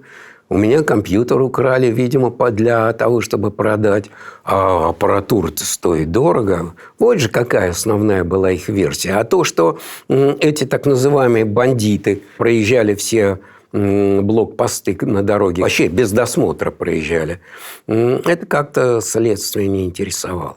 С тех пор прошло 15 лет. Неужели же за эти 15 лет вот ощущение того, что справедливости вообще в принципе не добиться в России, вас не победило, не убедило? Ну, я бы так не сказал. В России не добиться, в принципе, справедливости. Вы мне извините, мы добились, чтобы наша жалоба была рассмотрена в Европейском суде. Мы вначале добились возбуждения, так называемого расследования. Мы провели очень долгую и нудную работу по этому расследованию, доказали, что на самом деле расследования нет, обратились в Европейский суд. И получили по 19,5 тысяч евро. Поскольку-то евро не помню, для меня это был порядка 1 000 000 рублей. Ну, правда, через 10 лет после похищения, ну, как мне этот 1 000 000 пригодился? А как? Квартиру отремонтировали. А эти деньги вам платила Европа или Россия? Россия. Потому что выплаты компенсации по решению Европейского суда выплачиваются из бюджета государства-нарушителя. Россия. Высылают на счет, который ты укажешь. Надо соответствующему уполномоченному по связи с Европейским судом. Такая должность есть. Была, пока мы, так сказать, оставались в Совете Европы. Надо в аппарат его послать свой собственный счет, и тебе туда приходят деньги. Все нормально. Пока мы были в Совете Европы, единственное, что очень четко и всегда выполнялось, это выплата денег. По некоторым делам были и некоторые системные изменения. Но по всем кавказским делам, конечно, никаких не только системных изменений, а расследования вот дел нет, конечно, не удавалось. Но выплаты всегда делались очень четко и вовремя. Выплата может считать инцидент исчерпанным? Ну, нет, конечно. Выплата – это только одна из форм компенсации. А в общем, Европейский суд не для этого существовал. Европейский суд прежде всего существовал для того, чтобы указать государству на пробелы в законодательстве, в неудовлетворительную правоприменительную практику, чтобы государство это меняло. И Европейский суд и Совет Европы предполагают, что государство туда идет с хорошими намерениями. Чтобы улучшиться. Чтобы улучшиться. А мы тут, и Европейский суд, мы только помогаем государству улучшиться. А, конечно, когда государство упорно не хочет улучшаться, а наоборот только ухудшается, то тут эта вся система буксует. Ну, это как посмотреть. Куча людей, которые назвали бы себя вашими оппонентами, сказали бы о том, что это они правы, они правильно представляют себе путь России, которая не оглядывается на Запад и живет в своем особенном мире. Вас никогда не посещают мысли о том, что, может быть, вы не правы, а они правы? Большинство право. Конечно, вопрос, может ли быть Россия не империей, это вопрос, это то, что надо обсуждать. Может ли Россия перестать империей?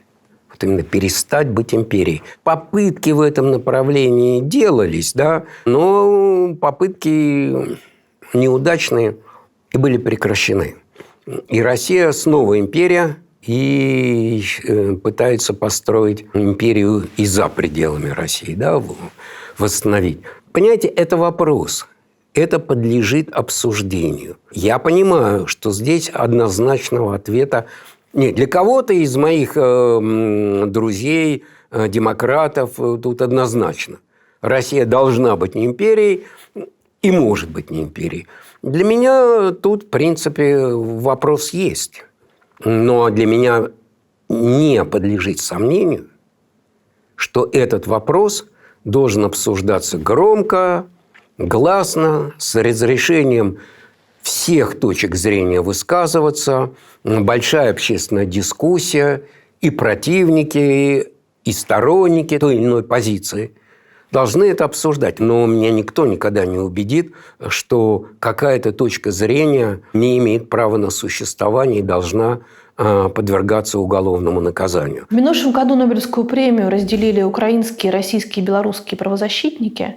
Это вызвало большую дискуссию. Это вызвало большую дискуссию в любых сообществах, кроме правозащитных.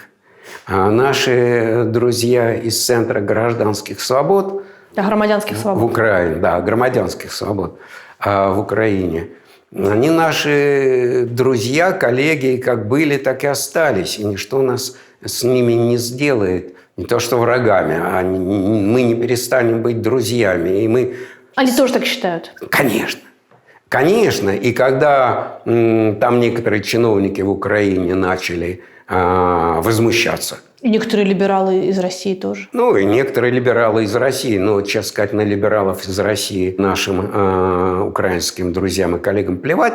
А вот на своих чиновников они посмеялись над ними и сказали, ну, чиновники не понимают разницы между государством и гражданским обществом. Поэтому нет, между нами нет разницы. Мы прекрасно, как друзья, общались и во время вручения Нобелевской премии. И сейчас продолжаем. И продолжаем вместе с ними какие-то дела делать. Между нами нет никаких противоречий. Отсутствия взаимопонимания тоже нет. Мы понимаем очень хорошо друг друга. И все эти дискуссии, по-моему, были глупые. Ну, дискуссии. Можно ли представителям агрессоров Нобелевскую премию вручать? Это я представитель агрессора.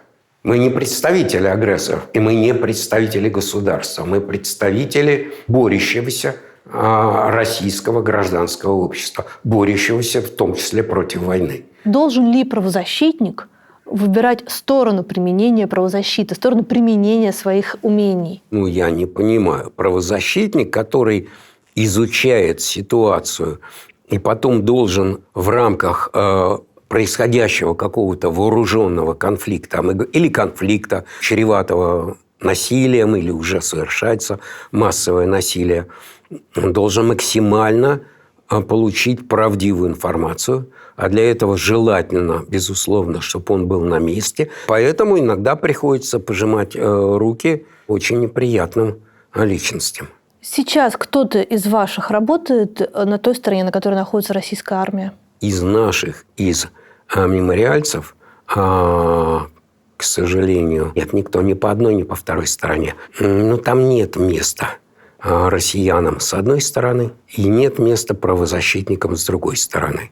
Просто с одной стороны правозащитников убьют, а с другой стороны россиян не хотят видеть.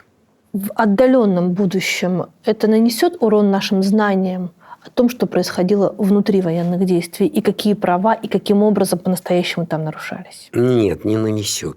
Потому что нынешние события в Украине настолько плотно и настолько хорошо изучаются правозащитниками, не россиянами, но из других стран. Прекрасно работают украинские правозащитники. Я знаю, тут начнут говорить, ну да, украинские, они всегда будут пристрастны. Я знаю этих людей, я знаю, как они работают. Они работают скрупулезно, точно и честно. Но кроме украинских правозащитников работает масса правозащитников со всего света. Нынешняя техника, да хотя бы наличие у каждого телефона с хорошей разрешающей способностью фотографировать и снимать, делает эту войну настолько прозрачной, как никакая до сих пор война не была.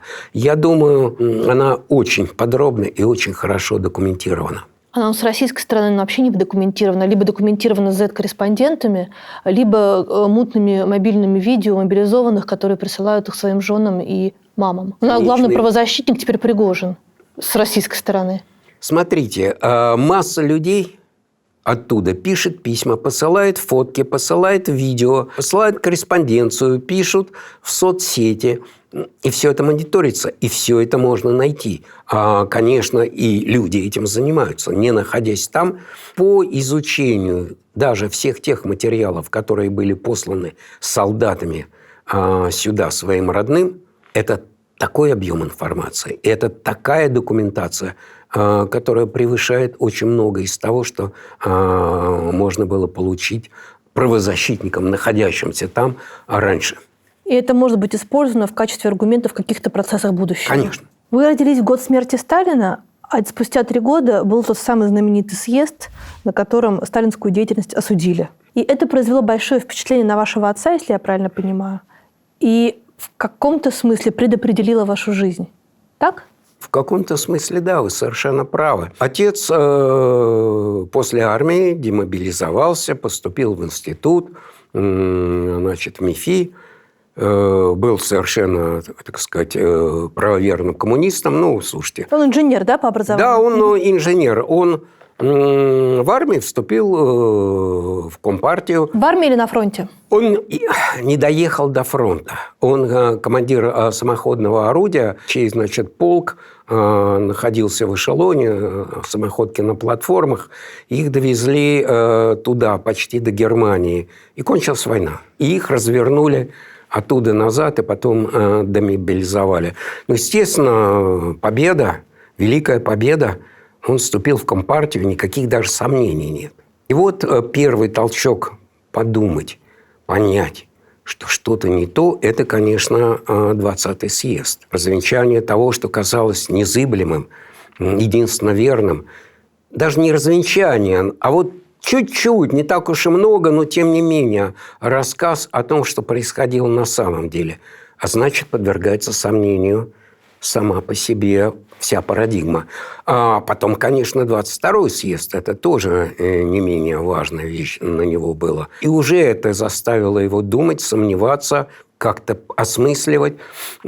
А потом уже, когда он в таком уже зрелом возрасте, конец хрущевской эпохи, его отправили в Англию в составе группы нескольких инженеров из его института НИИЦЕФТ. Это вычислительная техника, он инженер-электронщик. Они работали, на самом деле, на космос и на войну. Ну, война и космос – это переплетающиеся вещи. Ну, тогда вот этот обмен, да, некая очередная там разрядка, и обмен. Сюда приехали из Англии, они поехали в Англию, и он тогда на полгода попал в Англию, работал там в фирме. И, конечно, на него это произвело колоссальное впечатление. Но оказаться в свободной стране, где люди живут совсем по-другому. Он, конечно, приехал еще снова, еще больше изменившимся. Да? Ну, вы в этот момент уже 10-летний ребенок. Уже что-то... Я в этот момент 10-летний ребенок, правоверный пионер. Меня повязывали красный галстук в музей имени Ленина. Каким счастливым я вышел из этого музея Ленина. И каким счастливым я пришел домой. Мама, бабушка, смотрите, мне повязали галстук, я пионер у дедушки Ленина. И смотрю, как-то не разделяют они мою радость. Как-то так, ну да, ну хорошо. Было. Я не понимал, чего они так со мной не радуются. И вот потом на протяжении не одного года со мной были разговоры. Ну, отец, прежде всего отец. Конечно, на нашей кухне, в нашей квартире чай пили и как-то говорили. Я ему показывал и учебник истории, рассказывал про гражданскую войну. Ну как же, в полном окружении враждебных сил. Большевики победили. Это же великая победа, счастье для всех. И я ж тогда еще помню, я шел как-то из бассейна, где я занимался. И вот я шел по Ленинским горам. Думаю, как же мне повезло. Я живу в самой свободной стране. Мог же жить, родиться в Америке. Вообще ужас. Ужас. Вот. И отец долго со мной говорил. Он не ломал меня. Он очень уважительно со мной говорил. Он не пытался вот сразу что-то изменить. Он говорил, ну, хорошо, подумай вот это. А подумай вот это. А вот тут не все так однозначно. А тут... И постепенно за, там, не знаю, несколько лет я совершенно, абсолютно по-другому стал относиться к советской власти. А это не опасно было? Опасно. А он вам говорил не говорить это в школе? Да, в общем, говорил. Дело в том, что и, конечно, у нас был дома самиздат, интеллигентская среда. Обычно в ней курсировали там издат, сам издат, передавали с рук на руки, иногда ночь читали. Я видел, как мои родители, ты иди ложись спать, мы спать не будем. И всю ночь чего-то читали, там, «Раковый корпус», например, Солженицына. Мне стало интересно, и я попросил дать мне. Вначале мне родители говорили, тебе не надо, позже.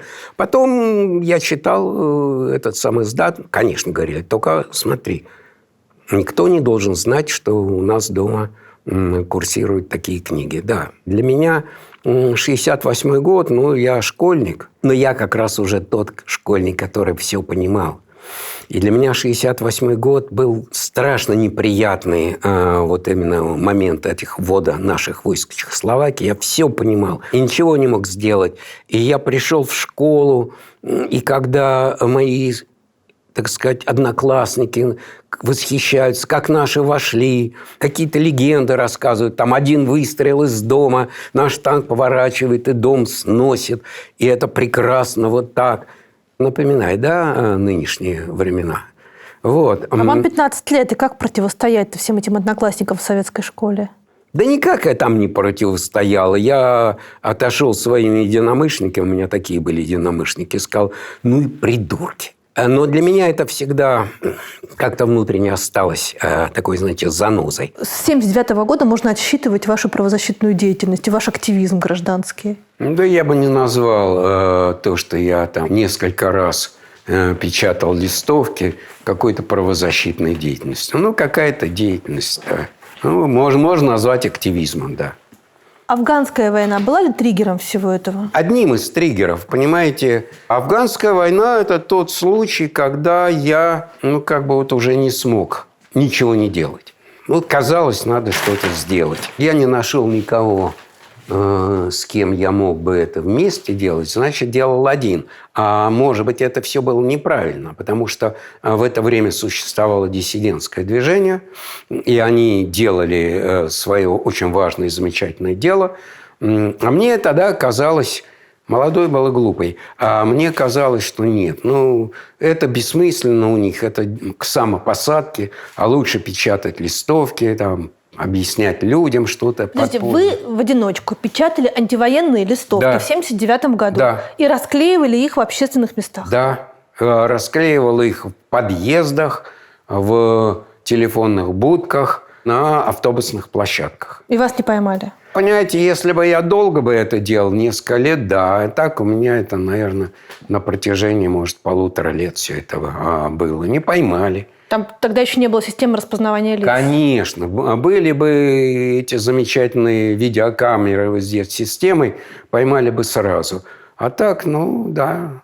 Я даже не знаю, искали, не искали. Наверное, искали, но не поймали, да. Почему вы поняли, что расклеивание листовок в одиночку не работает? Вы вообще хотя бы видели хоть одного человека, на которого ваши листовки подействовали? Нет, я не видел ни одного человека. Я в какой-то момент думал, вот я расклеиваю ночью, а рано утром пройти, например, на остановку и посмотреть на реакцию людей. Как они? Побоялся. Просто боялся, испуг. Вот когда мне было страшно, особенно когда я это сделал, да, вот напечатал, еще не страшно. Хожу, расклеиваю там, понимаете ли, адреналин. Надо там как-то, чтобы тебя не видели, не до страха. А когда расклеил, и все, я это сделал. Вот тут стало страшно. А когда вы поняли, что это не работает? А у меня, понимаете, Кать, я думаю, что я и не думал, что это сильно-сильно сработает. Я же все-таки был взрослый, достаточно уже человек. Вряд ли я надеялся на то, что я вот расклею листовки, и вот все прямо выйдут, не знаю, на демонстрации. Думаю, что в значительной степени это было нужно мне самому даже, понимаете? Ну вот, чтобы чувствовать себя лучше. С одной стороны, страшно очень, и это плохо. А с другой стороны, внутреннее какое-то удовлетворение есть. Но я что мог, попытался сделать, по крайней мере. Молчание в обществе в советском об афганской войне похоже на сегодняшнее молчание в российском обществе о войне с Украиной? Да, конечно. Страх и понимание, или, может, ложное понимание. А все равно мы ничего не добьемся. Ну, хорошо, а что мы остановим войну в Афганистане или остановим войну в Украине? Мы ничего сделать не можем. Вы хотите сказать, что в 70-е в Советском Союзе было понимание несправедливости и ненужности этой войны? Конечно, было и такое. Но я не думаю, что среди большого количества людей было понимание именно так несправедливости. А ненужности, да. Наших ребят посылают туда, они там гибнут. Это зачем? Ради чего? Что мы забыли в Афганистане? Да, конечно. Но сейчас же в России другие настроения превалируют. Так и тогда были настроения. Но если мы туда не зашли бы, туда зашли бы американцы, и это было бы совершенно страшно. Почему страшно, непонятно, но это было бы страшно. Мы в Афганистане боремся с американцами. А сейчас мы с американцами боремся в Украине. Ваши родители дожили до перестройки? Отец нет, а мама дожила. Была очень счастлива и там гордилась, как она говорила, что я в мемориале. Слушайте, пока она могла, пока у нее были силы, позволяло здоровье, она на все митинги ходила. Вы в 91 году оказались среди защитников Белого дома. Вы провели там все 3 ночи? Ну, конечно. А как я мог не оказаться? Я же был сотрудник Верховного Совета по правам человека. Значит, естественно, я все ночи был там. Одну ночь, то есть до этого я был внутри Белого дома, и мы пытались обзванивать региональные, соответственно, комитеты по правам человека в областных, республиканских структурах, к чему-то их призвать. А у нас связь была, мы эту связь еще до путча выстраивали. Ну, конечно, я столкнулся с тем, что большинство... Ну да, спасибо за информацию, мы подумаем. Нет. А кто-то прямо говорил, нет, сюда больше не звоните. Не очень большой отклик мы получили от этих региональных комитетов. Все люди испугались и считали, что нас в ближайшие дни там, в Москве там раздавят. Зато когда после победы над путчем, что вы, они же самые нас все поздравляли. А третью вот эту ночь, когда наиболее опасная и когда погибли ребята там в центре Москвы, недалеко от Белого дома, я решил выйти уже туда, к тем, кто стоит вокруг Белого дома. Со мной вышли тоже некоторые сотрудники. Мы ночью там простояли вот в этом большом-большом живом кольце вокруг Белого дома. Ну да, это был, знаете, какой-то очень большой душевный подъем. Это прямо, один из пиков таких каких-то ощущения такого какого-то подъема и объединения, единения массы людей вместе. Очень сильное ощущение, которое навсегда со мной останется. А что потом с этими людьми стало? Ведь очень многие из тех, кто был у этого Белого дома, до сих пор живы. И они, в общем, почти кардинально поменяли свои взгляды. Очень по-разному. У разных людей. Некоторые, кто тогда был у Белого дома в 93-м году во время мини-гражданской войны, примкнули к защитникам снова Белого дома, но уже на антиельцинской стороне. А вы? Я и мои коллеги по правозащитному центру «Мемориал», мы тогда сказали, чума на вашего бы дома. Обе стороны не желают идти на компромисс. Обе стороны толкают страну в гражданской войне. Мы не поддерживаем никого. И мы тогда сформировали две команды. Одна команда была сан-дружина, санитарная дружина. И реально ребята помогали и спасали и милиционеров, и солдатиков, которых погромили. Вот те, кто прорывался к Белому дому. И другую сторону. А я с моими другими коллегами, мы были то, что называется наблюдатели. Зафиксировать для будущего и, значит, отмечать, смотреть. Мониторинг, что называется. И мы тогда, очень интересно, действовали как разведчики. Я ведь ехал в грузовике с теми погромщиками, да, которые двигались к Останкино. С макашовцами. С макашовцами. Которые двигались к Останкино, чтобы захватить. Вот я вместе с ними и с моим другом, выдавая себя за них, ехали в этом грузовике, мы доехали до Останкино. Я смотрел и наблюдал, что там происходит.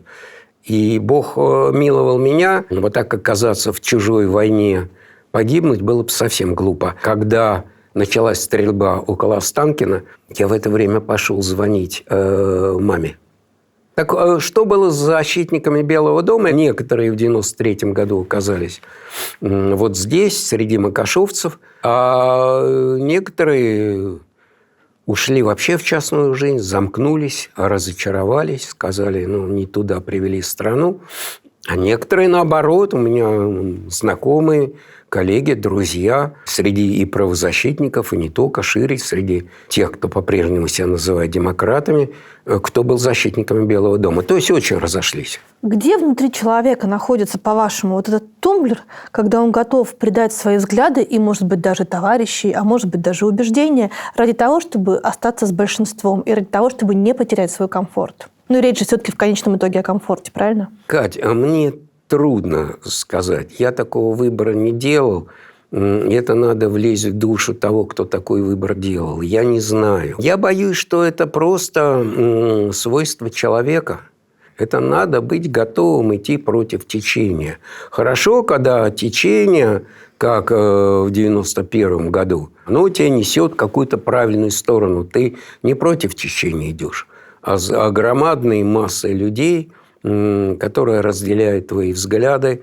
И, в общем, по крайней мере, часть власти на тот момент тоже двигалась в эту сторону. Ты не был против власти, ты был за одну власть против другой. Угу. Это значительно легче.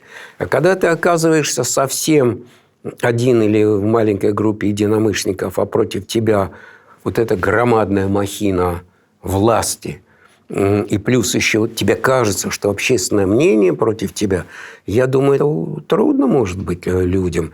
И невозможно. И человек может не становиться от предательства, когда он начинает говорить что-то противоположное. И даже не потому, что он в это поверил, а потому, что так надо.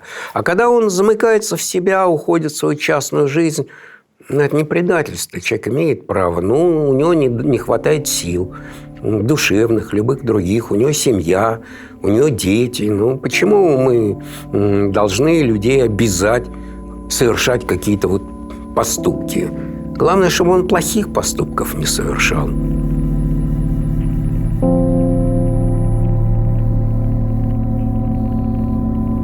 Как вы думаете, почему опыт диссидентов, опыт людей, которые были репрессированы в сталинские времена и потом позже в брежневские времена, почему он оказался неприменим к нынешнему времени? Почему к нему не обращались, этим не воспользовались, и это не было частью большого объема памяти целой страны?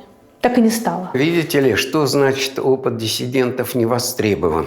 Он более чем востребован нами. Мной лично, моими коллегами, друзьями, мемориалом и не только мемориалом. Мы оказались ровно сейчас в той же самой истории, да? В тех же самых обстоятельствах, как наши предшественники, да? И которые вместе с нами начинали мемориал. Вот мы сейчас диссиденты, да? Мы этот опыт будем активно использовать в нашей работе. Почему в целом, да, диссиденты не оказались героями, да, новой России. Потому что господа, подобные Черкесову, проникли в новый аппарат государства. Потому что не была проведена нормальная, полноценная, ну, скажем, полноценное обновление. Давайте уточним, люстрации или обновление? На мой взгляд, люстрация должна была стать частью обновления. Когда ФСБ ведет линию своей истории от НКВД, КГБ, ФСБ, когда вот сейчас в ГУВД города Москвы на Петровке стоит памятник, бюст Дзержинскому, или тебя приводят в кабинеты, и там тоже подобные портреты висят. Вот поэтому, потому что новая Россия оказалась просто инкорпорирована прежней, да. И кто у нас был президент новой демократической России? Борис Николаевич Ельцин. Тот же самый выходец из партаппарата. И окружение его было тоже в значительной степени такое. Для этих людей диссиденты не были героями. Для этих людей диссиденты были чуждые, классово чуждые, а потом уже откровенно говорили враги. И они терпели это до поры, до времени. И память о жертвах политических репрессий, и разговоры о сопротивлении советской власти. Понятно, что у них внутри все переворачивалось, когда про это говорили положительно. В 2009 году вы обвинили Рамзана Кадырова в причастности к убийству Натальи Стемировой, сотрудницы мемориала и вашей коллеги и подруги, я так понимаю. Да, конечно. Скажем так, причастность немножко другое слово. В ответственности за это. Я сказал, кто виноват? Кто виноват? Я знаю имя этого человека и сказал, знаю имя, знаю, кто этот человек. Это Рамзан Кадыров. Вот так было сказано. В 2009 году, в общем, понятно уже, кто такой Рамзан Кадыров, и это довольно опасно произносить такие слова. Вы отдавали себе в этом отчет? Знаете, когда убили действительно очень близкого нам всем человека, замечательного человека, Наташу Стемирову, это был такой удар. Вот это один из самых страшных дней моей жизни, когда это случилось. Вот, ей-богу, я не думал ни о какой опасности, и я переживал о гибели Наташи, и я понимал, кто несет ответственность за это. Вы до сих пор так считаете? Конечно, он ответственно. Послушайте, в конце концов, против меня было 2 судебных преследования. Вначале в рамках, так сказать, гражданского дела о защите чести и достоинства там Рамзан Кадыров подал, я там проиграл, мне там денежную компенсацию, я ее выплатил. А потом он потребовал, как потерпевший, возбуждение уголовного дела против меня по клевете. Так ведь суд первой инстанции меня оправдал. Я был оправдан. Вот представьте себе, вот такое было время. Да, вот можно было сказать такое про Рамзана, и можно было быть оправданным. Это было так называемое, достаточно короткое время, так называемая медведевская оттепель. Она действительно была, эта оттепель, очень слабенькая, очень такая относительная, но была и по многим позициям. И я понимаю, что судье тогда вряд ли сказали оправдать сверху. Но судье позволили самой решать. Ну и наша позиция, а у меня был защитником Генрий Маркович Резник.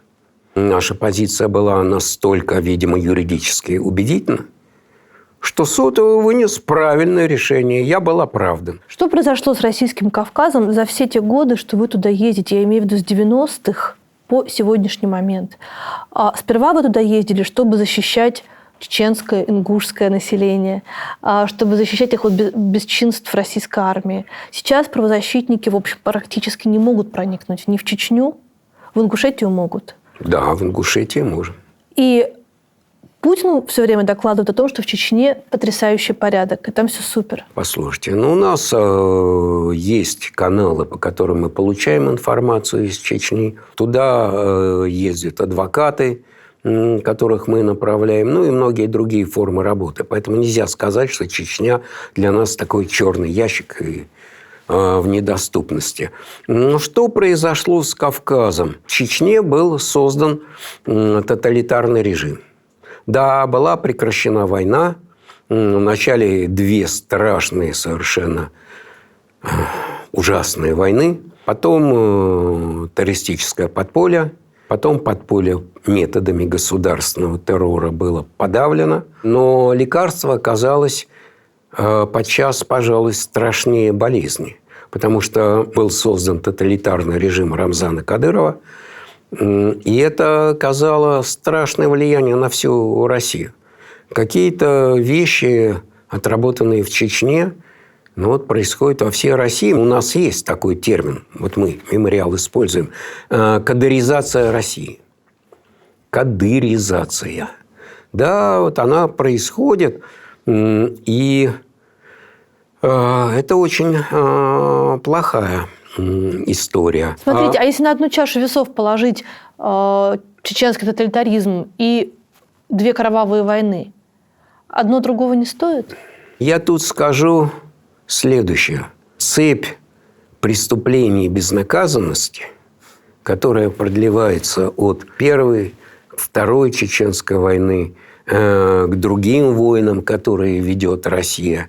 И эта цепь этих преступлений и безнаказанности, она страшно влияет в целом на Россию, на будущее России. Понимаете? Поэтому 2 чеченские войны, которые, можно сказать, первую проиграли, зато вторую выиграли, и в конце концов давили террористическое подполье. Но то, как подавили террористическое подполье, и то, как вели эти войны, привело в том числе всему этому, что сейчас происходит в России. Когда произошли мутации, изменения в демократическом режиме, который был установлен в новой демократической якобы или частично демократической России, могу назвать некоторые реперные точки. Конечно, 93-й год, расстрел парламента и все прочие замечательные вещи. Первая Чеченская война наиболее страшна и, может быть, уже была необратима. Вторая Чеченская война. И надо не забыть, что Путин пришел, используя Вторую Чеченскую войну, как политическую технологию. Он на ней пришел. И на ней дальше он укреплял и укреплял свой режим, усиливая все время репрессивную составляющую режима. Это ему помогало. Цепь этих преступлений, которые творило государство, и безнаказанности, о которой мы уже говорили, потому что за эти преступления никто не несет ответственность и не понес. И это привело к деградации демократического режима. Понимаете, любая массовая безнаказанность не может быть при демократии. Потому что демократия – это в том числе и правосудие. А без правосудия не может быть демократии. И безнаказанность и правосудие – это совершенно разные вещи, противоположные. Эти мутации этого режима раз за разом наносились удары. Они, в конце концов, стали необратимыми, и мы оказались там, где сейчас. И эта цепь продолжается, мы с вами прекрасно понимаем. Она продолжается на глазах у всего мира. Но началось это не сейчас, а тогда. Смотрите, Вторая Чеченская война. Она в разгаре. 2000-й, 2001 год. Творятся совершенно страшные, неимоверные вещи. И сказать, что это неизвестно, так нет, известно. И мы писали, и «Новая газета», Анна Степановна Политковская. И что мы слышим по прошествии энного количества лет от ряда российских либералов, моих по нынешним временам единомышленников. Они говорят, вспоминают то время, так Путин же начинал как вполне нормальный, даже демократический, такой динамичный, современный политик. И нам казалось, все нормально. А когда Ходорковского арестовали, тут мы что-то начали понимать, куда-то Россия идет не туда. То есть мимо этих людей просто Вторая Чеченская война так проскользнула. Они не увидели, не обратили внимания. А почему? Я знаю, что многие политики и демократические, ну да, правозащита, ну это так, это что-то второстепенное, знаете ли, не так уж это и важно. Ну вы там говорите свою, а мы свою. Когда вы стали второстепенными? Вот этот момент вы можете поймать?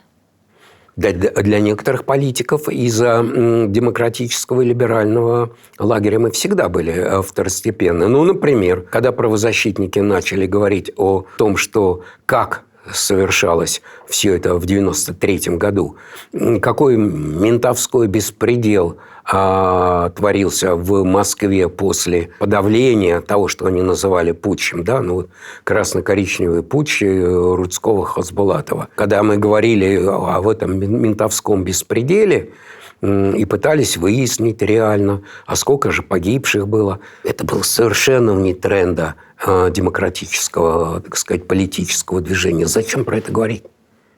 Победила демократия. Ура! Ну да, демократия. Демократия там как раз проиграла, на мой взгляд. Вам в следующем году 70. Вы вообще рассчитываете дожить до того, как что-то изменится в России? Мне уже 70. Моя мама, когда уже была таком на хорошем моем месяце, пошла на похороны Сталина. И я мог бы не родиться. И мама могла погибнуть. Мог я стать последней жертвой сталинского режима. Она шла и видела массу народа, начала понемногу пугаться, но еще не было давки. И какой-то маленький мальчик подошел, он увидел, что идет беременная женщина, сказал: «Тетенька, куда ты идешь? Там такое творится, там страшная давка, не надо». И она поняла, что она делает какую-то глупость, там куда-то стала в сторону и ушла. Вот так. Так что, да, вот связь моя со смертью Сталина. Так вот, очень хочется, но я не знаю, один вариант быстрый какой-то, да, относительно.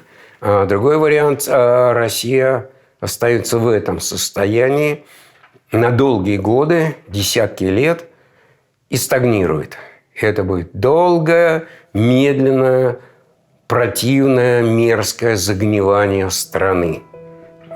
Это будет очень плохо для России как страны, как государства, для будущего.